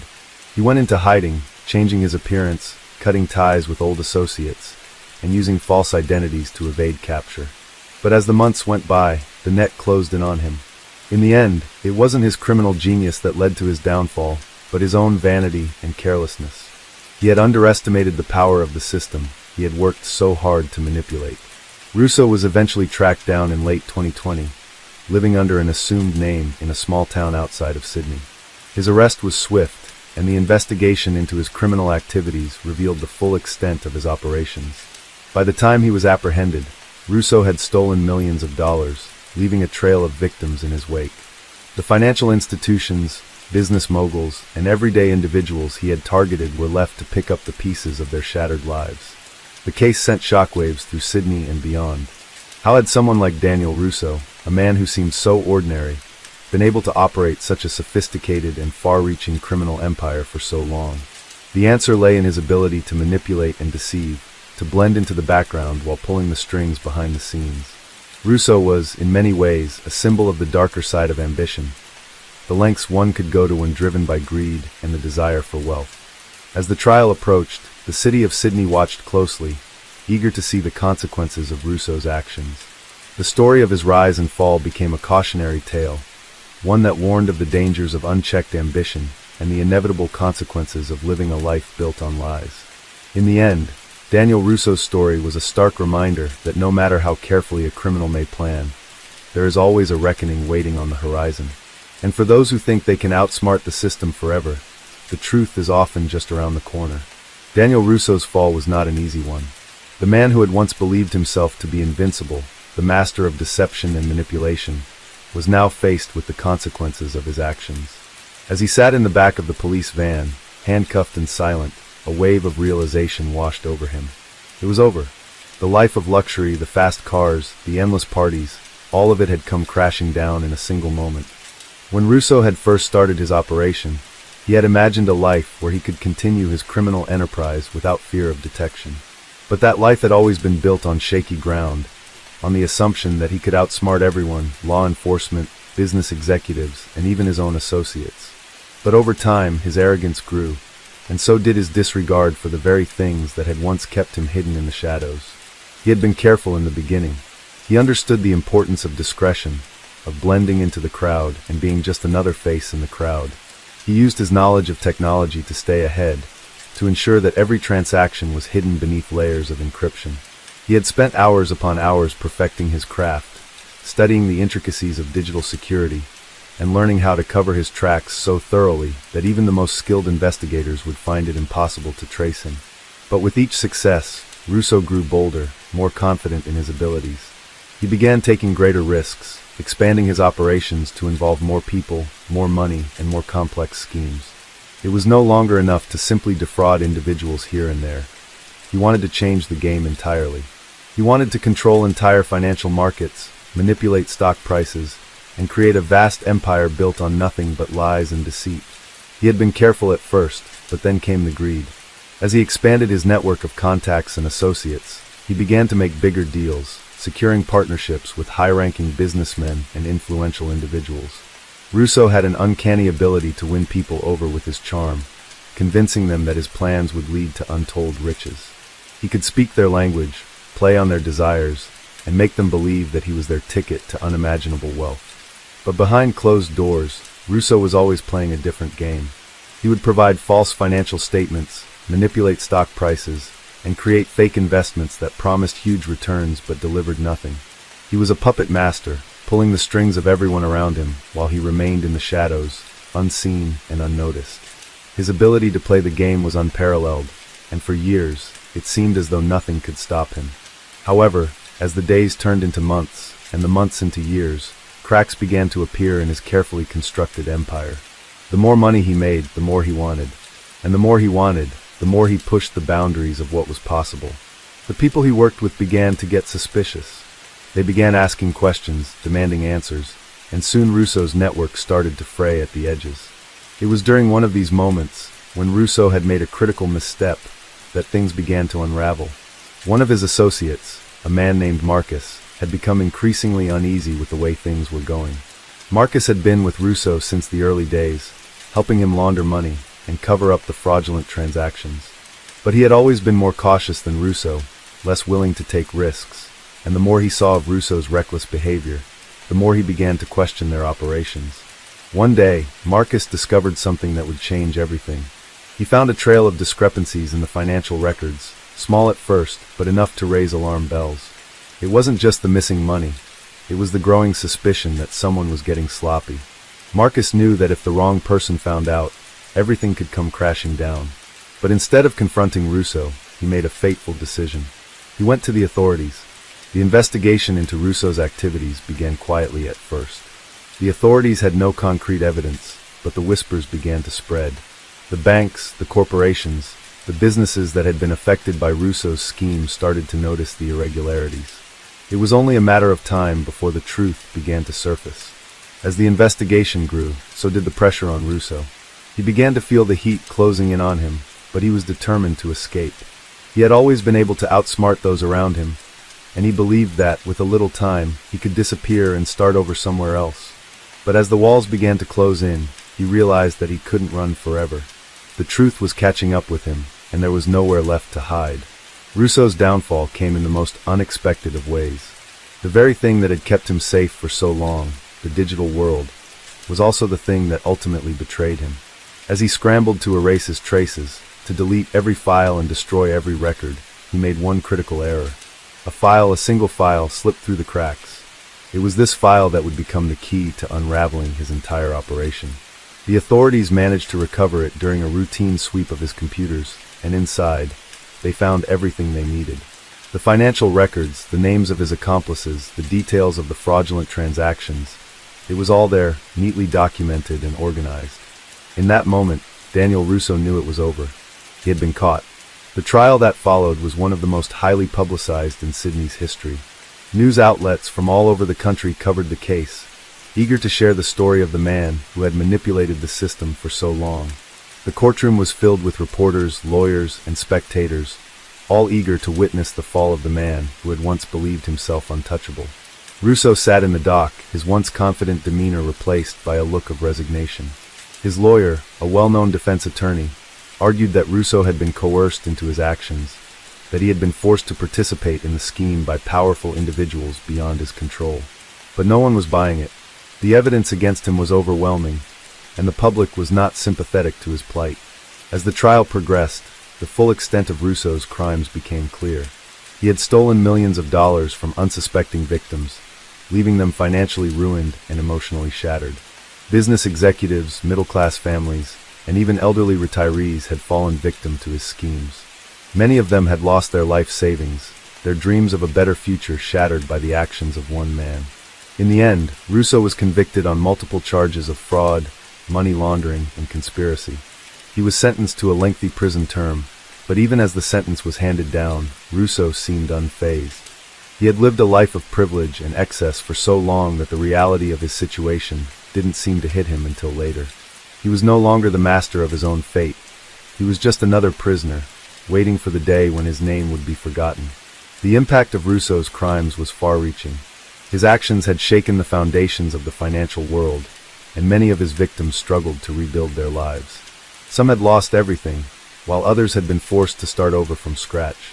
It was a harsh reminder of how easily the systems that people rely on can be manipulated by those with the right knowledge and the right tools.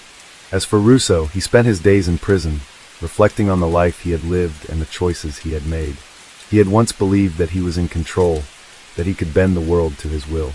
But in the end, it was the world that had controlled him. His greed, his arrogance, and his disregard for the well-being of others had led him down a path from which there was no return. The case of Daniel Russo serves as a chilling reminder of the lengths to which some people will go in pursuit of wealth and power. It shows the dangers of unchecked ambition, of a mindset that believes rules don't apply to them. In the end, it was not his criminal genius that led to his downfall, but his own sense of invincibility and his inability to recognize that even the most carefully laid plans can crumble when the truth is exposed. Daniel Russo's life in prison was a far cry from the luxurious existence he had once enjoyed. Gone were the days of high-end suits, fine dining, and private jets. Instead, he found himself in a stark, concrete cell with little more than a cot and a toilet. The silence of his new world was deafening. The constant hum of fluorescent lights overhead, the occasional clang of metal doors opening and closing, and the muffled voices of other inmates filled the air. It was a far cry from the fast-paced, high-stakes world he had once thrived in. At first, Daniel had struggled with the reality of his situation. He had spent so many years living in a bubble of comfort and power, insulated from the consequences of his actions. Now those actions had caught up with him, and there was no escaping the consequences. In the beginning, he had raged against the injustice of it all. He blamed the system, the people who had betrayed him, the investigators who had exposed his empire. But as the weeks turned into months and the months into years, his anger began to subside, replaced by a quiet resignation. The walls of his cell felt like they were closing in on him. He spent his days pacing, lost in thought, trying to come to terms with the life he had destroyed. The once confident and charismatic man who had manipulated people with ease now found himself at the mercy of a system that was indifferent to his past achievements. His wealth and influence had once shielded him from the consequences of his actions, but now they were meaningless. As Daniel reflected on his life, he began to see the cracks in the facade he had built. He had always told himself that he was playing the long game, that his schemes were necessary for survival in a world that was inherently unfair. But as he thought about the lives he had ruined, the families he had destroyed, the businesses he had wrecked, he realized the truth. He had been nothing more than a selfish man driven by greed, blinded by his own ambition. The empire he had built had been constructed on the backs of innocent people, and now those people were left to pick up the pieces of their shattered lives. One of the things that haunted Daniel the most was the impact his actions had on his family. He had always been careful to keep his personal life separate from his criminal activities, but now, in the quiet of his prison cell, he couldn't escape the thought of his wife, Anna, and their 2 children. He had built a life for them, provided for them, and yet he had destroyed that life with his own hands. Anna had stood by him for years, supporting him through thick and thin, and now she was left to deal with the fallout from his actions. Daniel remembered the day he had been arrested, the look of disbelief on Anna's face as the police took him away. She had always known there were things he wasn't telling her, but she had never imagined that her husband could be involved in something so devastating. The pain in her eyes still lingered in Daniel's mind. He had hurt her, and he couldn't undo that. He had destroyed the family he had worked so hard to build. In prison, Daniel was left to grapple with the consequences of his choices. He had no one to blame but himself. His wealth, his power, his connections, they had all been meaningless in the face of the law. As the days turned into weeks, he began to understand the true nature of his downfall. It wasn't the police, the investigators, or even his associates who had betrayed him. It was his own arrogance, his own sense of invincibility, that had led him to believe he could outsmart the system forever. During the early years of his sentence, Daniel tried to maintain a sense of dignity. He kept his head down, followed the rules, and did what he could to stay out of trouble. But it wasn't long before he realized that prison wasn't the place for someone like him. He had been used to controlling every aspect of his life, but in prison, he was just another inmate. The power he had once held was gone, replaced by the harsh realities of life behind bars. There were moments when Daniel thought about reaching out to his old associates, the ones who had once been a part of his criminal empire. He wondered if they were still active, still operating in the shadows, still profiting from the schemes he had set in motion. But those thoughts were fleeting. The people he had once trusted were long gone, and he had burned every bridge that might have led to a way out. No one cared about him now. The days blurred together as Daniel settled into a routine.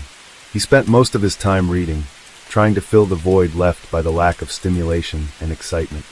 He had always been a voracious reader, using books as a way to escape the pressures of his own mind.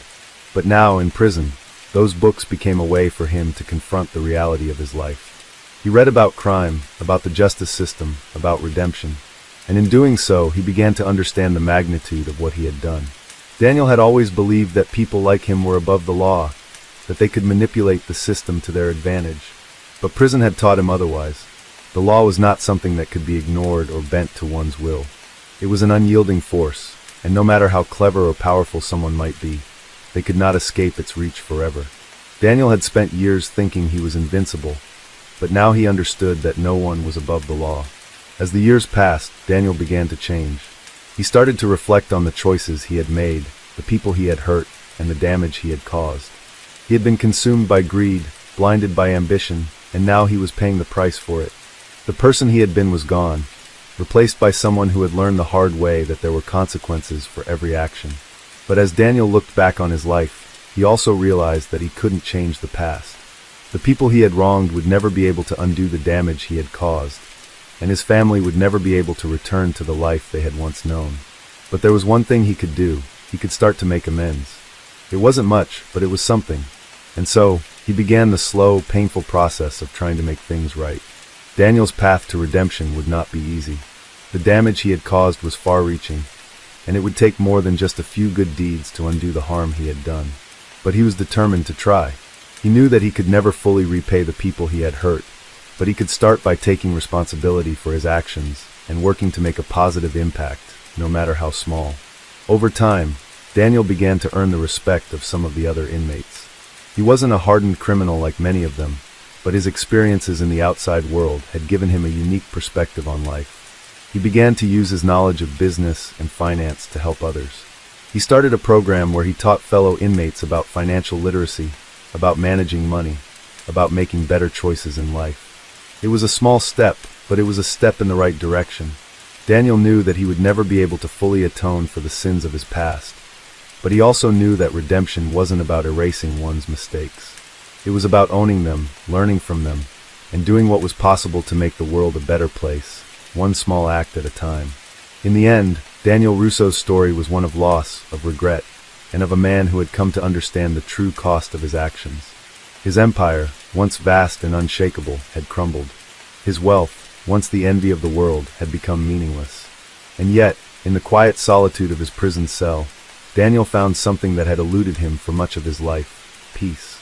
It wasn't the peace of wealth or power, but the peace that comes from accepting responsibility and doing what one can to make things right. And for the first time in years, Daniel Russo felt a flicker of hope that maybe, just maybe, he could begin to rebuild the life he had destroyed. As Daniel Russo continued to navigate life behind bars, the monotony of each day began to carve a different rhythm into his soul. Gone were the distractions of the outside world, the meetings, the deals, the phone calls, and in their place, a quiet stillness began to settle. It wasn't peace, exactly, but a sense of resignation. The constant noise, the ambition-driven chaos of his former life, seemed to fade into nothingness as the years wore on. He could no longer escape the truth that his empire, built on manipulation and lies, had crumbled under the weight of its own deceit. In the beginning, Daniel had been too proud, too sure of his ability to bend the world to his will, to admit to himself that it was all over. But as time passed, something shifted within him. Perhaps it was the realization that there would be no grand redemption, no miraculous return to the life he had once known. The world didn't owe him anything. His wealth and status were no longer at his disposal, and the people who had once feared him had long since moved on. But through all the frustration, anger, and regret, Daniel had begun to see glimpses of something different, a spark that hadn't been entirely extinguished. He had always been a survivor, someone who had built his success through sheer willpower and a ruthless determination to get ahead. And though the rules of this new world, the world behind bars, were different, he found himself slowly adapting. There was a strange satisfaction in knowing that, despite everything, he was still capable of enduring. Life inside the prison walls was grim, to say the least. It was a place where the strong ruled and the weak were preyed upon.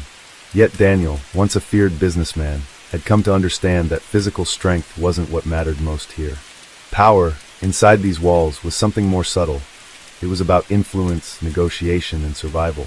Daniel's mind, sharp as ever, quickly adapted to the new game. He began observing the inmates, taking note of the alliances, the power structures, the way people moved and spoke. He had spent so much of his life in the world of high-stakes business deals, and the mechanics of that world were similar in many ways to the rules of the prison system. He learned quickly that the key to survival was not just keeping your head down, but understanding the undercurrents of power that flowed through the prison.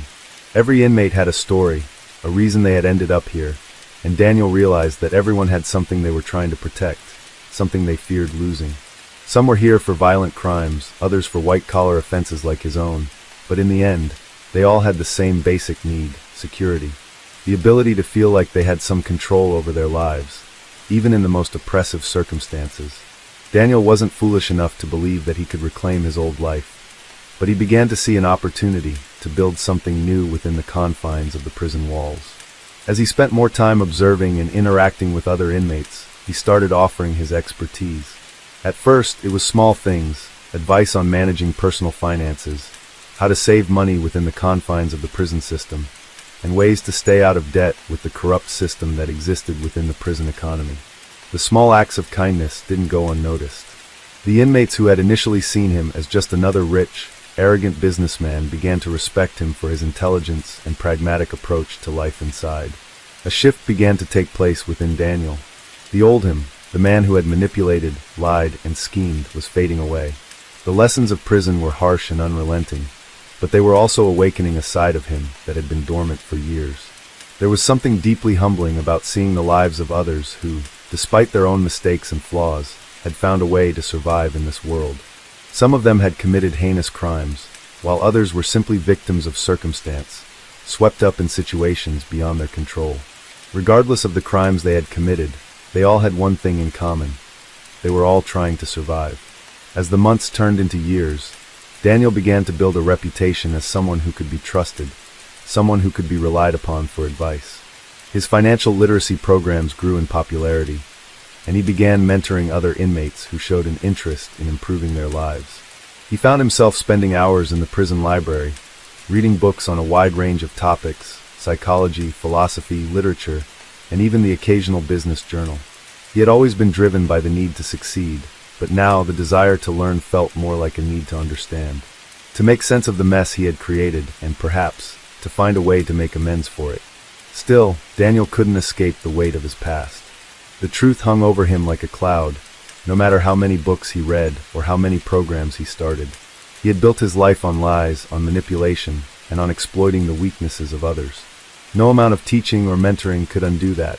The guilt was a constant companion, a shadow that followed him everywhere. And yet, in those quiet moments when he was alone in his cell, he couldn't help but wonder: was it possible to find redemption? Was it possible to make up for the destruction he had caused? His thoughts often turned to his family, especially Anna. The pain of knowing that he had hurt her, that he had destroyed the life they had built together, was a wound that never healed. The thought of his children, growing up without him, added to the weight of his regret. He had missed birthdays, holidays, and countless moments that could never be recaptured. He knew that Anna had tried to move on, that she had tried to rebuild her life without him, but he also knew that it was a struggle. Their marriage had been built on a lie, and now they were both living in the aftermath of that lie. Daniel had often wondered if Anna could ever forgive him for the choices he had made, for the man he had become. In the quiet of his cell, he realized that forgiveness wasn't something that could be demanded. It was something that had to be earned, one small action at a time. But as Daniel continued to work within the prison system, helping others and slowly rebuilding his sense of self, he realized that there was no easy answer to his questions. Redemption was a long and difficult road, and he wasn't sure if he would ever truly reach the end. He knew that there were no guarantees, that his past would always be a part of him, no matter how much he tried to change. Yet, as the years continued to pass, Daniel found himself starting to believe in the possibility of change. Maybe he couldn't undo the past, but perhaps he could influence the future. His work in the prison, his efforts to educate and mentor, began to take on new meaning. He wasn't just passing the time anymore. He was building something real, something that could last beyond the walls of his prison cell. It wasn't about redemption in the traditional sense. It wasn't about proving he was a good man again.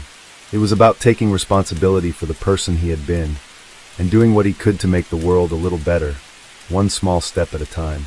As the prison years stretched on, Daniel Russo found a strange sense of peace in his new life. It wasn't the peace he had once sought in wealth, power, and control. It wasn't the peace of a man who had it all. Instead, it was the peace of a man who had lost everything, but who had finally begun to understand what really mattered.